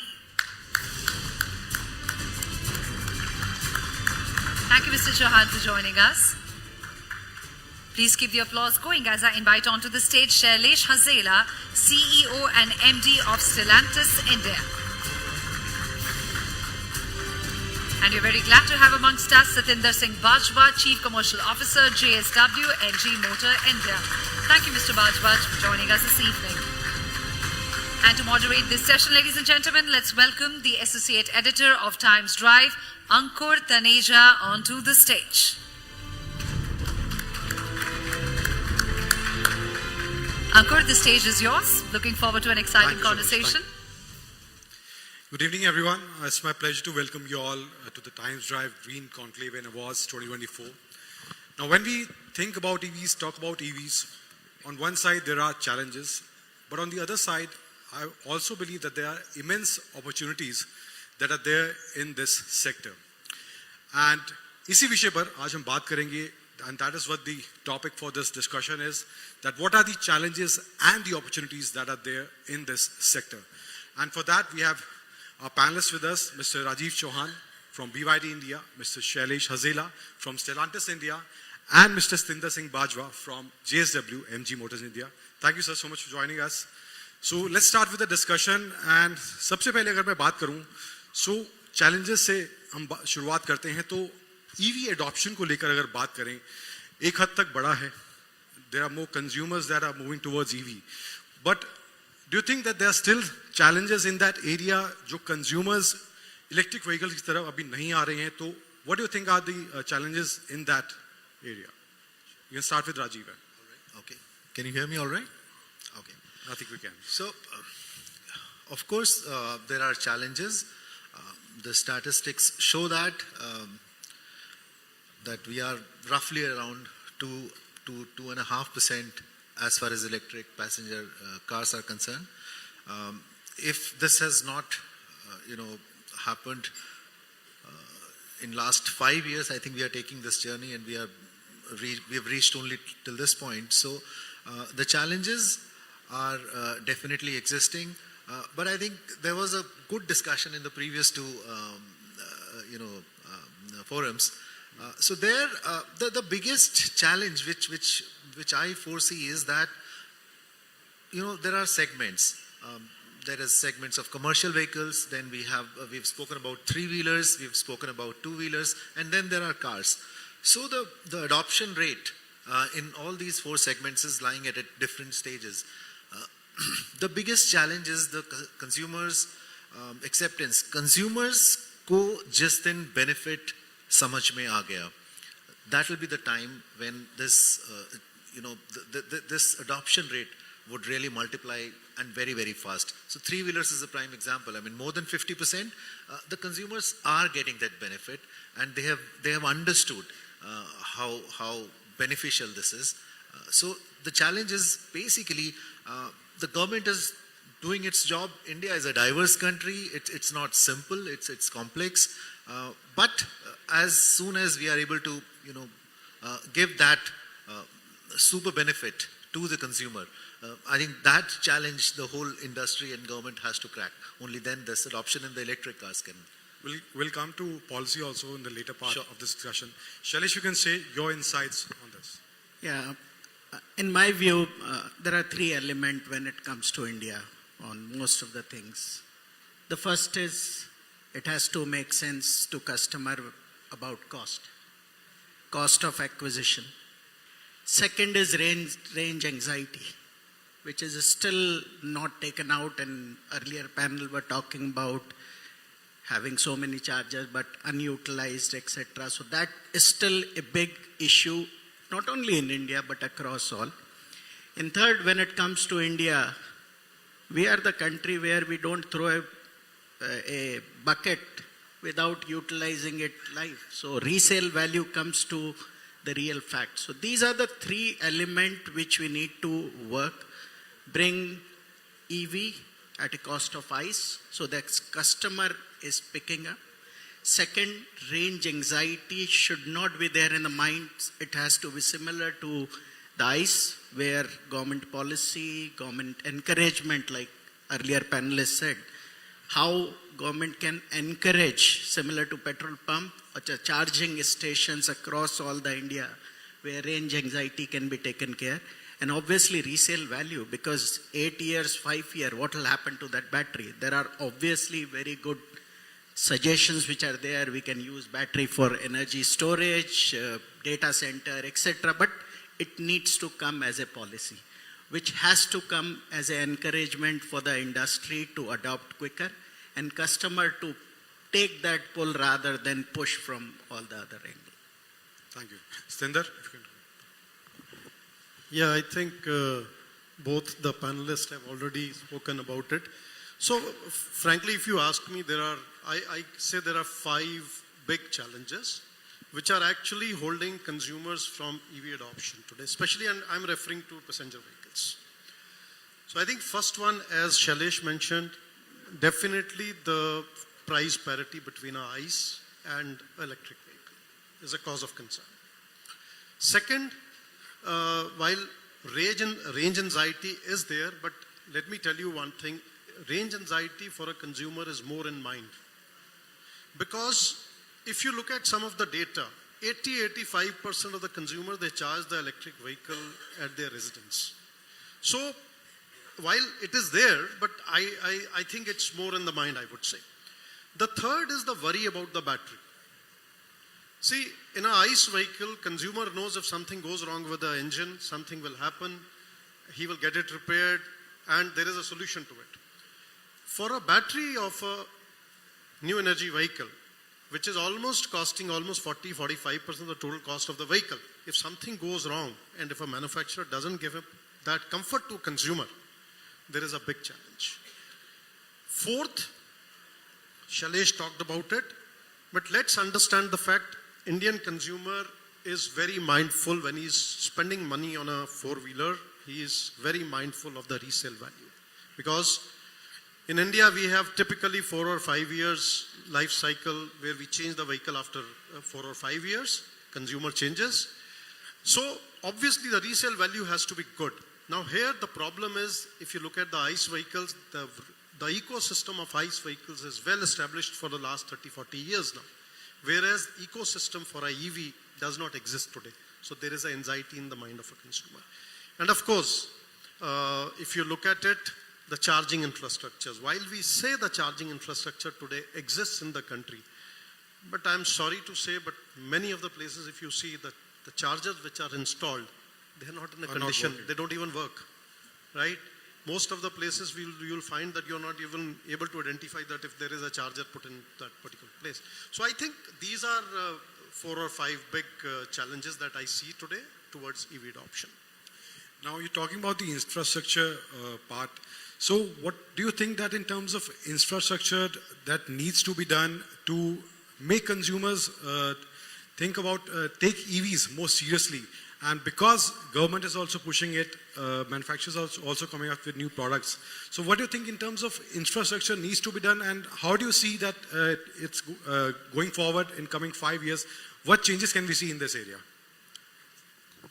So to me, I think one of the area which is a cause of concern, especially in super metros and metros, and these are the places where EV adoption is actually happening much faster, is the challenge where these residential societies and all are not permitting very easily the fitment of chargers. And as I said, 80-85% of people are comfortable charging their EVs at their residence. So I think there has to be some kind of, push there where customer sees this comfort.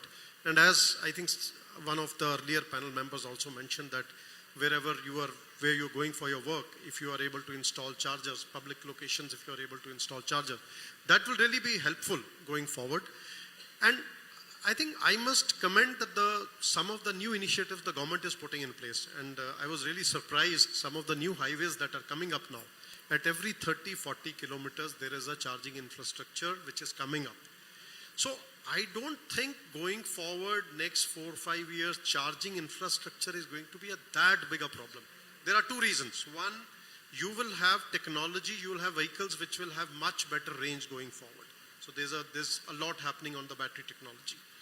Second, second is in terms of, public partnership. A lot of people are coming forward to install charging infrastructure as well. And government is also taking a lot of initiative. Manufacturers are taking a lot of initiatives in terms of putting up these charging infrastructures. So to me, I don't think charging infrastructure 5 years down the line what we are talking would be a problem. It would be a much simpler thing what we see today in CNG situation. Because the range of future vehicles even today is going to be good. I think one thing which I would like to mention, and somebody talked about, as manufacturers also, we have a bigger responsibility of delivering quality products to the consumer. Because somewhere the consumer also has lost confidence on the electric vehicle. And that's where it's slowing down a little bit of adoption also, because we talk of X amount of range and you get 50% of it. Then there are safety concerns with two-wheelers, especially today. I think these all things we have to get over these things over a period of time to build that confidence in a consumer. Rajiv, your take on that? Yeah, just on the charging infrastructure, I think there is a couple of things, we discussed internally, I'm sure. But what has happened over last, I would say, couple of years is that most of the electric cars which are coming in, they are on the higher side now. Earlier there used to be 35 kilowatt hour battery, 40 kilowatt hour battery, but now we have cars 60, 70, 80, 90 kilowatt. So, the one thing which I find should be done a little bit quickly is the high capacity chargers in metro are required, because otherwise these cars are going to take too much time. That is one quick point. And what we've struggled, few have tried to crack it, and perhaps they are on their way to the number of charge point operators. There are so many of them, and to have this charger you need to have this application, to have this charger. So this is the easy part, I would say, compared to the investment which is required in setting up the land, taking care of the policy, and then installing and then using. If we can have a combination, if we can have one single platform to get it operated. In few other countries, they are doing it perfectly. So these are the two quick things. The car's battery capacity is increasing, so we need a little. We have, in my place where I stay, there are 10 chargers. 8 of them are AC chargers, and I struggle sometimes. So that density has to increase, and charge point operators, if the number of fast chargers needs to be increased. Number of fast chargers in metro stations, the volume or the number of cars in metro cities, high battery capacity cars are increasing. So these are the two quick things. Shailesh, your take on that? Yeah, I think in addition to infrastructure generally when world comes, we all see buildings and something which is getting built. To me, there are two important elements which need to be built. The one is technological infrastructure. Power density ratio has to go up so that weight of the battery come down. and it is more cost-effective material which is to be used with value chain which is more and more. We talked about earlier panel, talked about battery. Everybody is importing the cell. We don't have lithium, we don't have nickel, we don't have cobalt. How do we integrate all that into a solution which becomes totally indigenous rather than assembling? We don't want to reduce cost just by assembling and getting the duty. So that's the first. Second important thing, maintenance. If you see today ICE vehicle, if it gets any issues anywhere, you have people who can fix across India. Every nook and corner, every road, what happens to EV? When are we going to look at that skill building which is required in unskilled India? These are the important things which also need to come apart from physical infrastructure which is charging. Then only we will be self-sufficient and adoption will automatically increase because people will start seeing employment generation, people will start seeing opportunity.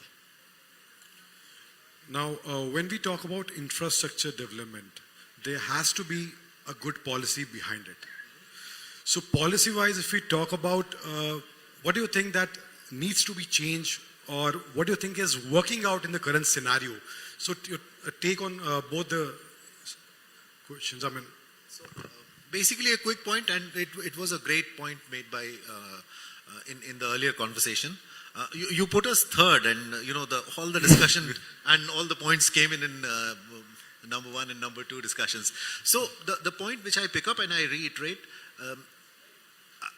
the utilization of public chargers is at a dismal level, 2%, 3%, maybe 5% in some places. So, as Mr. Bacho also said, it's not about the density; it's about the right usage and bringing people there.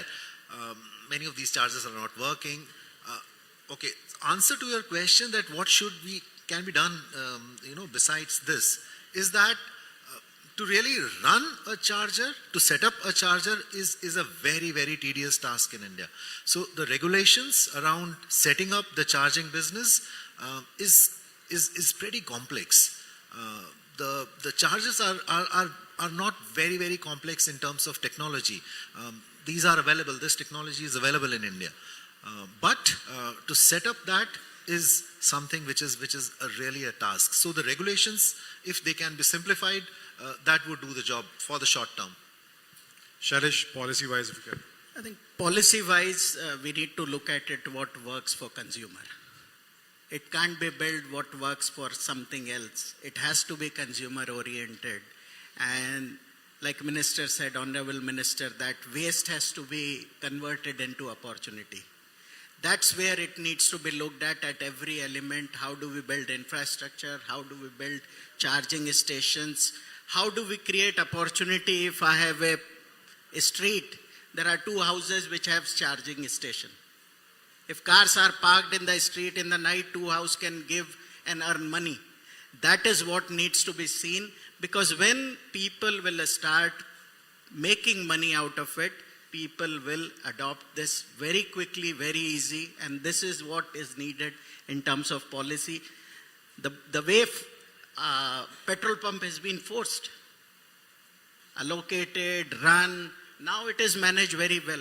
Why can't we have charging stations also in the similar lines? Stender, your... I think policy-wise, definitely you require policies which are consumer-friendly at the end of the day, and at the same time, manufacturers also. I think somebody mentioned some time back, the previous panel. See, auto industry today is in a flux, if you ask me very frankly. And it is not the auto industry, it is the component manufacturers. Other people also are in the flux, because for next 5 years, this situation is going to remain like this. Only after that, things will stabilize that which direction are we really headed. And to me, the right balance of technologies should coexist. That's very critical, very important. So, new energy vehicles, whether you talk about your ICE vehicles, a right balance has to coexist over a period of time, right? But yes, all these technologies must meet the environment norms that we set for themselves. Second thing is, if you look at globally, EV adoption has not happened in a very natural way. There has been push by the country, government, various governments, whether way of incentives to the consumers, largely to the consumers. Only then it has moved that direction. I think in India, since there is a, right now also there is a price parity between a ICE and a electric vehicle, and consumer does feel that difference in the price parity, I believe the state governments must come forward and be consistent, most importantly, in the policies. I think one of the dealer partners here who was representing FADA also spoke about it. I think the state governments need to give incentives for some time to ease the EV adoption, whether it is in the form of waiver of registration or road tax, because currently the adoption is, if you look at penetration, it is 2.5%, not more than that. So even if it goes 5%, is not going to make that bigger difference on the state exchequer. But I think that will help the environment in a much bigger way. But what is needed is a consistency in the policy. So you decide a policy, it should not so happen that I'm giving you for next 3 months, after that it is finished. So 3 months you sell, after that 6 months you sleep after that, which is not correct. So I think there has to be consistency in the policies that the government gives. And consumer at the end of the day has to be kept in mind, more than the manufacturers. अब electric vehicles की बात होती है तो recycling को लेके भी एक बहुत बड़ा चैलेंज सामने है कि बैटरी में जो कंपोनेंट्स यूज होते हैं उनका रिसाइकलिंग किस तरह से होने वाला है, क्या उसका प्रोसेस होने वाला है, एंड जब वो एक बहुत बड़े स्केल पर होगा तो वो कैसे मैनेज होगा, तो वो भी एक चैलेंज है. अभी आपको लगता है कि इस टाइम पे कि उसको एड्रेस करा जा रहा है या उसको और ज़्यादा सीरियसली लेना चाहिए इससे पहले कि वो एक बड़े स्केल पर पहुंच जाए? So what do you think you as a manufacturer individually are taking initiative in this direction? So globally, circular economy is going to stay, and that will create an opportunity for many of us in India. This is not very known, but this has to be there if we are talking about battery, EV vehicles, because that is going to play an important part in your resale value and your continuity of the price sustainability in a long term. So answer is very simple: circular economy for everything till the time we get to the last ounce of metal out of it or energy out of it, I would say. Rajiv, you can share Sure. insights. Already, I think there is government is cognizant of that, and they have some basic framework already available that how should this proceed. And in last 5 years, quite a few companies have come up, sprung up, because they realize this is their business opportunity as well. So, and let's understand this also, that, you know, first cycle of 7-8 years of ownership has not been completed. I mean, it would be maybe less than 20,000 cars, which would have done 5-7 years that we typically speak for a electric car, battery to really. So there are companies which are which exist in India, and there is a basic policy framed already by the government. I think it's a matter of time that this is. Do you think that the right steps are being taken in the direction? They are in place, and many private players have already come up and they are taking up this challenge. Yeah. So it's on the right direction. Sundar, if you can share. So there are players who are getting into, as Rajiv said. I just want to mention two things, and I think Rajiv mentioned about one thing earlier, and before I come to this point. You know, you spoke about, Rajiv, you talked about, you know, getting all these guys who are providing the charging infrastructure on one platform. And I'm very happy to share with you that at JSW MG Motor India, we have an e-hub. We've created an e-hub, and we did launch it 3 months back, where we have now onboarded almost 85% of providers of electric charging on that single platform. So a consumer can download eHub, and simply he can do his work, whatever he wants in terms of finding a right charger near his location on that application. Number one. Number two, I think a lot of work has to be done now, coming back to your point. has to be done on creating an ecosystem for the reusability of these batteries. Because one, I think we have to look at how we can bring in a technology where the cells can be changed and you can extend the life of these batteries which are being used in the car. And after that, how you can give a second, third life to these batteries, a usage. Now, for example, I just want to quote one example that there is one startup which is working with us right now. And we have started the battery packs which we are taking out. We have started giving it to some of the places which need them right now. For example, in Uttarakhand, there are some of the schools where we are providing electricity through these, refurbished battery packs. So I think this is an area which still needs to be developed, but it's very important that ecosystem gets developed because only then you will really see the benefit of EV adoption. So my next question is, can India position itself as a EV manufacturer hub, like we talk about China, how they are producing EVs, and also in terms of technology, how are we moving forward, and what do you think that, are we going towards the right path in terms of developing new technology, developing new infrastructure in terms of making this an EV hub? Rajiv, you can start. Of course, we have to be positive and see, for a large scale adoption, you need scale, right? And the topic of this discussion is about opportunities. So what I'm positive that we are ending at around 4 million this year, the car sales. Just imagine by some forecast, if this grows to around, let's say, 7-8 millions, and we touch a value of a percentage of around 20 to 25% adoption, so that translates into 1 to 1.5 million cars, electric cars. So that is giving us the scale. So as far as I see next 5 years, scale is there, and with scale, definitely you will be able to invite investments. The partners who are ready to invest come in and make these technology locally available. So I believe it's a slow process. I'm sure any technology adoption. So we are at that typical curve of, let's say, the early adopters are there, innovators are there, but then there is a chasm which needs to be crossed, right? So early majority will happen. It's a slow process, but the government, the industry, OEM players, and the consumer, as soon as they all three meet, line up, I think it's there. 5 years, my prediction is 5 years, we are heading towards that scale, and then it should be a large economy for us, EV cars. Shailesh, quick thoughts on that. Yeah, why not, provided we have technology and cell.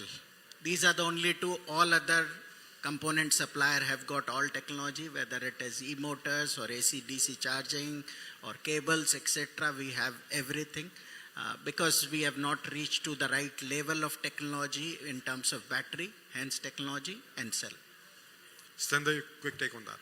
So to me, I think I'm optimistic. It should happen over a period of time. So I'll simply give an analogy. If India can manufacture iPhones and supply to entire world, why can't we manufacture EVs and supply to the whole world? So we have, India has some of the best brains, right? Everybody's looking up to India. So I have no doubt in my mind that the shine story, India shining story will continue. It's just a matter of time, and as Rajiv said, it is just a matter of EV picking up that, going into the takeoff stage. People will invest and technologies will come. I don't think that is a challenge. I think we're running out of time. Thank you all so much for joining us at Times Drive Green Conclave and Awards. Thank you so much. Thank you.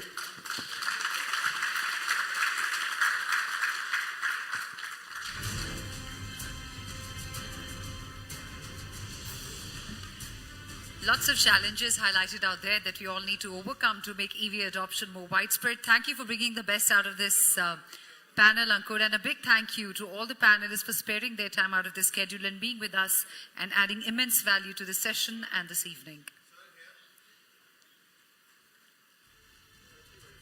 Mr. Rohit Chadha requested to kindly be on stage and present a small token of appreciation to our panelists.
Thank you, Mr. Chadha, for doing the honors. Ladies and gentlemen, up next it's time for us to honor the innovators, the trailblazers, and the visionaries in this space.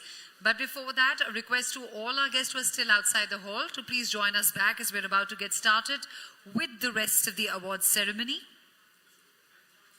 But before we move on, a quick word of thank you for our partners: technology partner Digit.in, wellness partner healthinme.com, education partner Bennett University, West Outdoor partner Bright Outdoor Media Limited, North Outdoor partner Heights, and Smart Initiative influencer partner Radio City.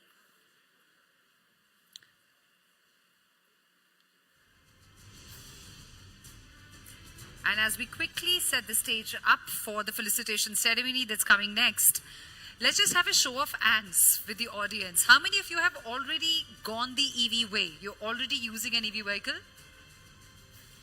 I see 1, 2, 3, 4, 5, 6. Okay, or are planning that the next vehicle will be an EV? Can we have a show of hands? Currently have an EV or plan that the next vehicle will be an EV? Not bad, that's almost 35-40%. All right, if I could ask the audience, which is the biggest challenge do you think towards widespread adoption of EV according to you? Is it the cost, or is it the awareness, or is it the lack of infrastructure? You can just call out what you think is the right answer, according to you. Mindset. Awareness, mindset? Mr. Chadha, according to you? Anxiety. Range anxiety. All right. Anyone else? Costs. Sorry?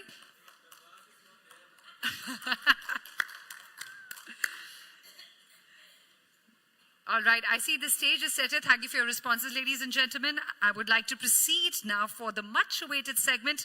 Mr. Rohit Chadha, once again requested to please join me to present the awards at the Times Drive Green Conclave and Awards 2024. Ladies and gentlemen, this is the segment where we recognize outstanding contributors that have accelerated India's journey towards a sustainable and more eco-friendly future. Please keep your applause generous, as this is the segment where we celebrate excellence, starting with the category of Green Initiative towards Sustainable Mobility, and this goes out to Citron.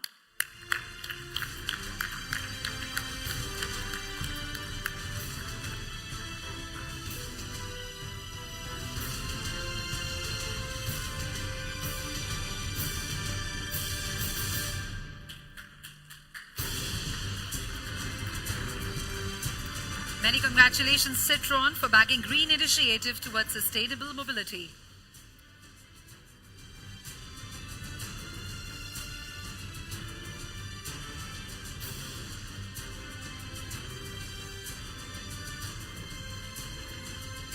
All right, moving on to a big one, which is the EV Car of the Year. Let's see who bags this award, and it's backed by MG Windsor.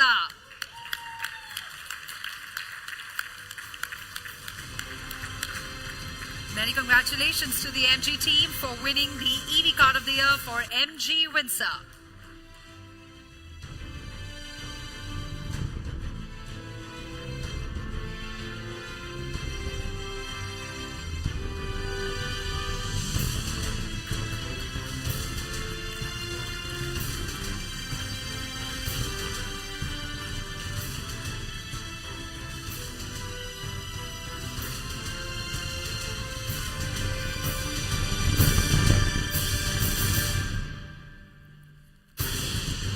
congratulations to a team. That's a big win. Moving on to the EV Sedan of the Year.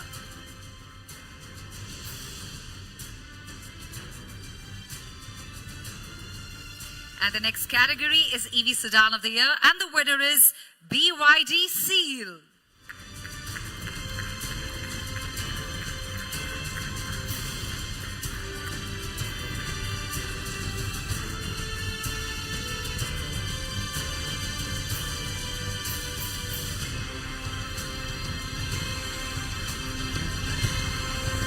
Many congratulations, BYD, for backing the EV Sedan of the Year.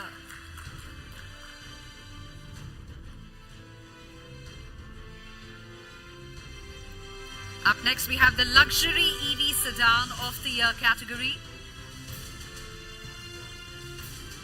And the Luxury EV Sedan of the Year goes to BMW i5 M60.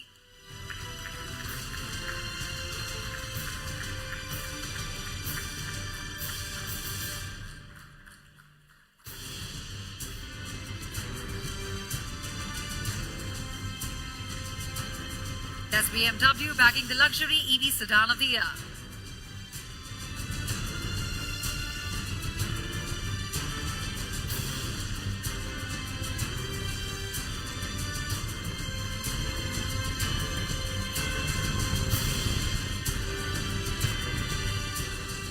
Moving forward to Compact EV of the Year, and the winner is Tata Punch.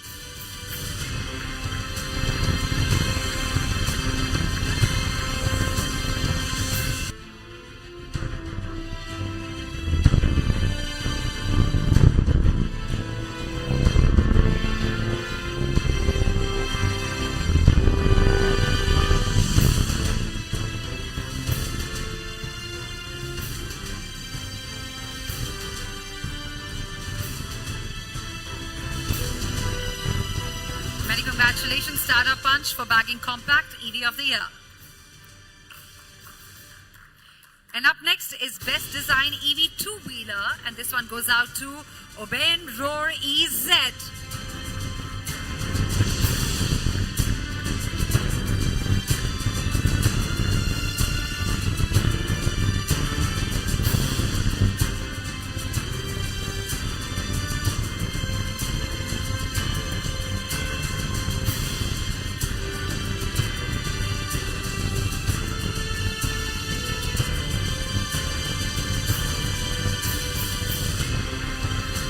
Congratulations, Ms. Agrawal. Moving ahead, we have the EV Bike of the Year, and this one goes out to Ultraviolet F77 Mac 2.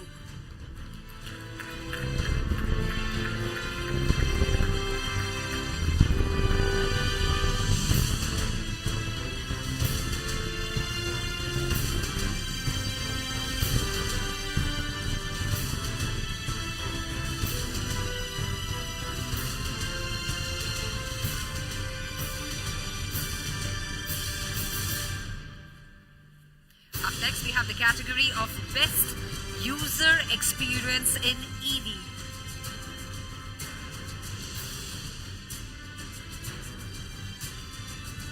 And the winner of Best User Experience in an EV is Mercedes EQA.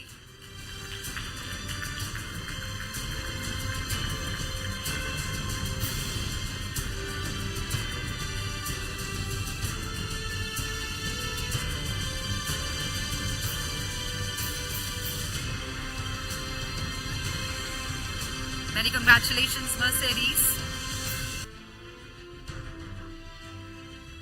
And up next, it's time to applaud for EV Manufacturer of the Year, and this one goes out to Tata Passenger Electric Mobility.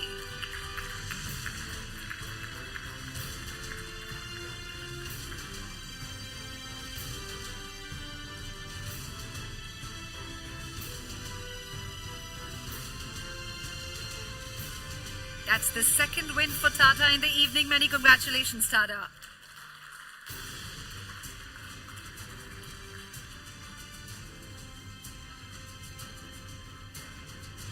Our next category is Best Alternative Fuel Car of the Year, and this one's backed by Maruti Swift CNG.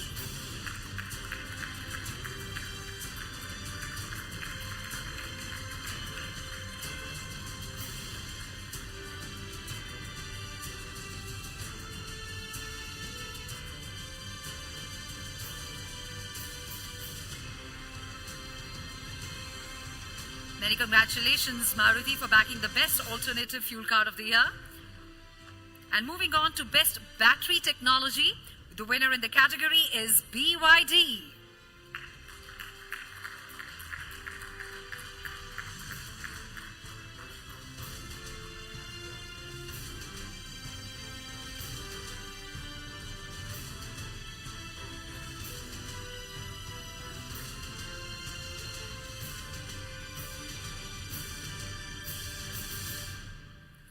And now let's see who bags the luxury 6-seater SUV of the year. And the winner is Kia EV9.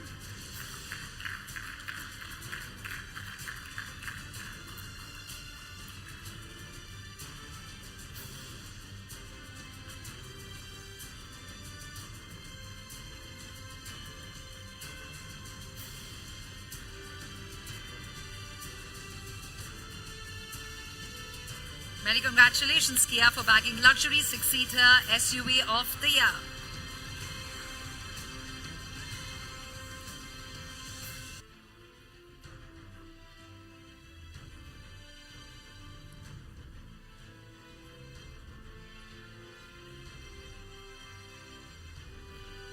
And now the last award in this set of awards is for Best Electric Commercial Vehicle, and this one goes out to Euler.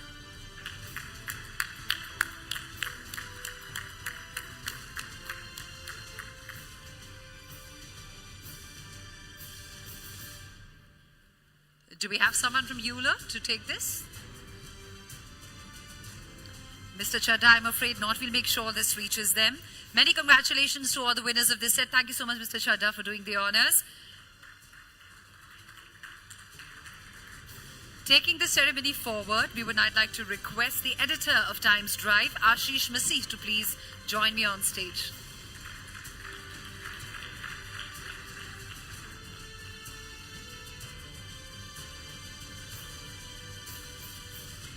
Ashish, exciting categories of content creators coming up now. We are starting with upcoming auto creator, and the winner is Arsh Jolly.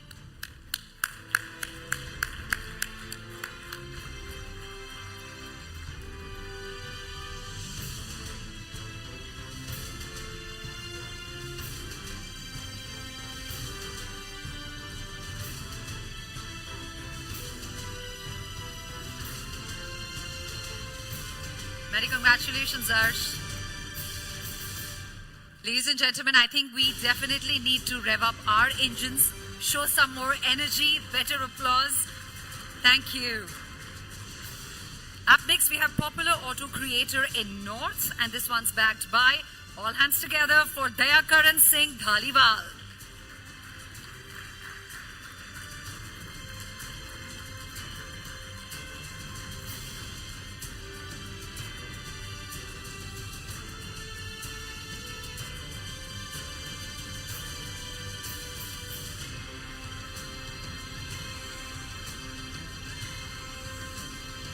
Many congratulations to you. Moving ahead, we have the category of fastest growing YouTuber. Many congratulations, MD Danish.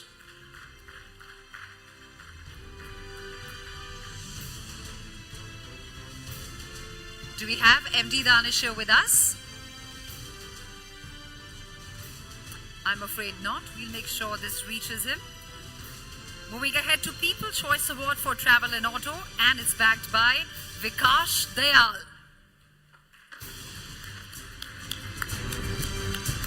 Many congratulations, Vikash.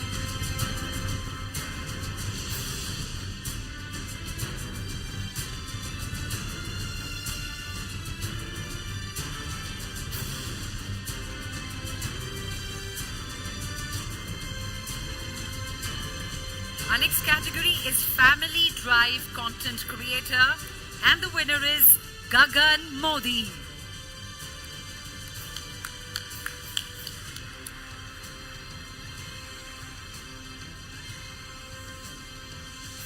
Do we have Gagan Modi here? I'm afraid not. We'll quickly move on to the next category, which is In-Depth Motorcycle Content Creator. And this one's been won by Harish Solanki.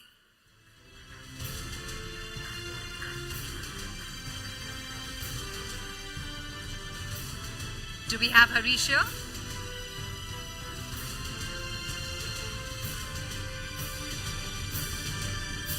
All right, now we're moving on to the next category, which is long-form auto content creator. Many congratulations, Vishal Ahlawat, for bagging that. And we have Vishal right there.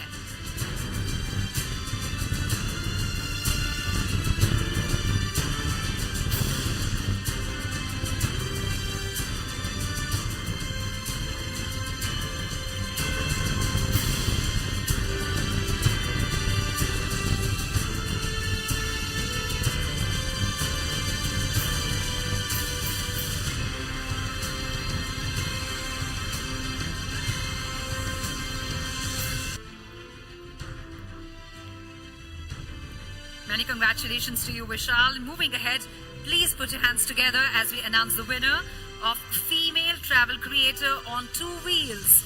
Many congratulations, Noopur Kalra.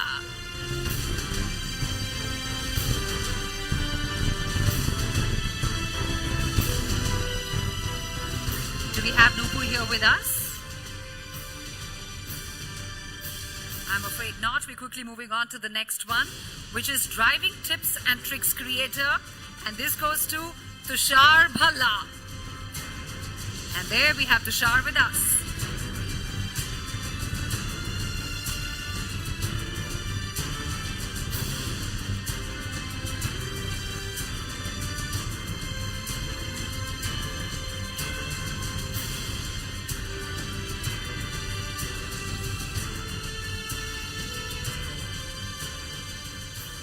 And up next, we have the category of Superbike Speed Creator, and this goes out to Atharva.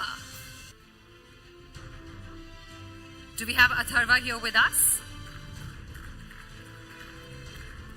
I'm afraid not. We'll make sure this reaches Atharva. And finally, the last category is Best Alternative Fuel Two-Wheeler of the Year, and this goes out to Bajaj Freedom CNG.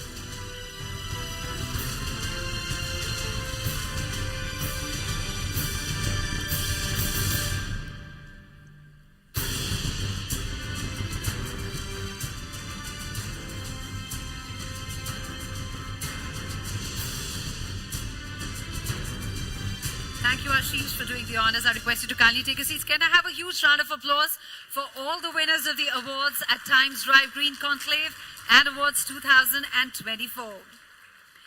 And now, ladies and gentlemen, it's time to present a small token of appreciation and express our gratitude towards our sponsors.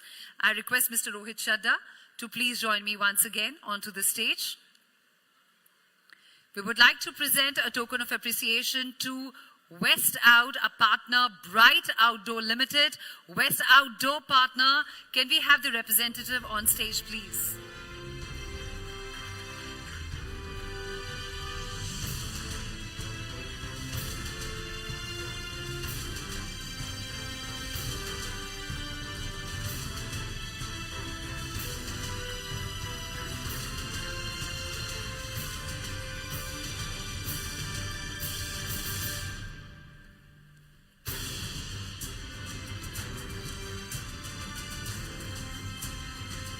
Up next, it's time for us to recognize our second North Outdoor partner, Heights. And we have Kefi Bharti, founder and CEO of Heights Group here to be here with us and accept the felicitation.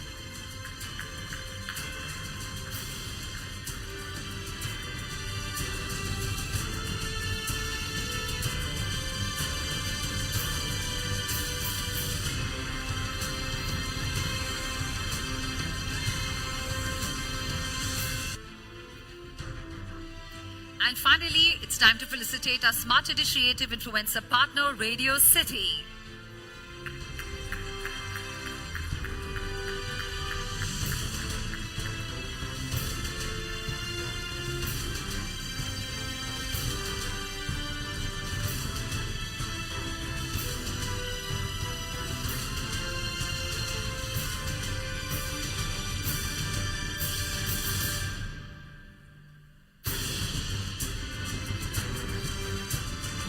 Thank you once again to all our partners for helping us make this event a success. Thank you so much, Mr. Chadda, for doing the honors once again. What an incredible evening, ladies and gentlemen. This has been from insightful discussions to the celebration of excellence and innovation.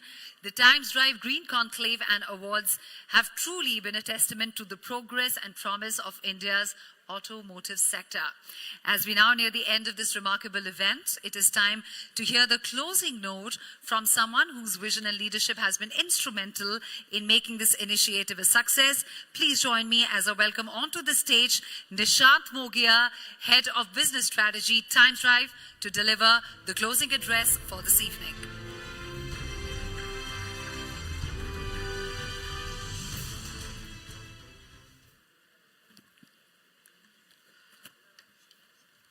Ladies and gentlemen, as we bring this insightful evening to a close, we reflect on what we truly be called a Green Revolution 2.0, a nation marching towards cleaner, greener mobility that prioritizes not just our immediate environment and growth, but also well-being of future generations. It has been an absolute honor to host Honorable Union Minister Nitin Gadkariji this evening, and I extend my heartfelt gratitude to each one of you for your invaluable participation.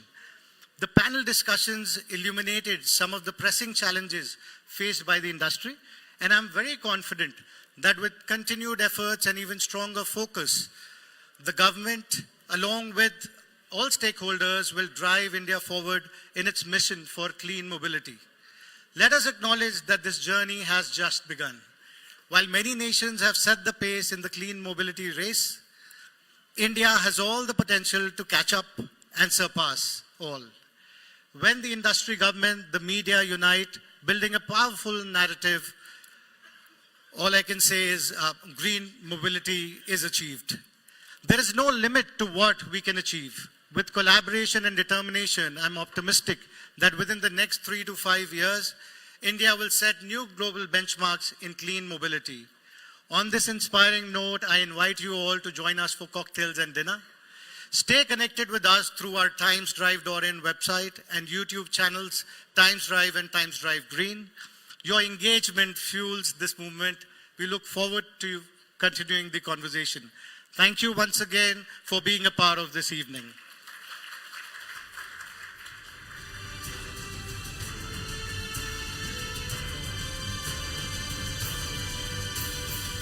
Thank you, Nishant, for delivering those closing remarks. Ladies and gentlemen, with that, it's time to draw curtains on the inaugural edition of Times Drive Green Conclave and Awards 2024.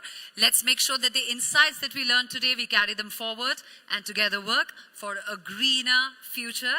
Thank you so much for joining us. Wish you a very good the rest of the evening.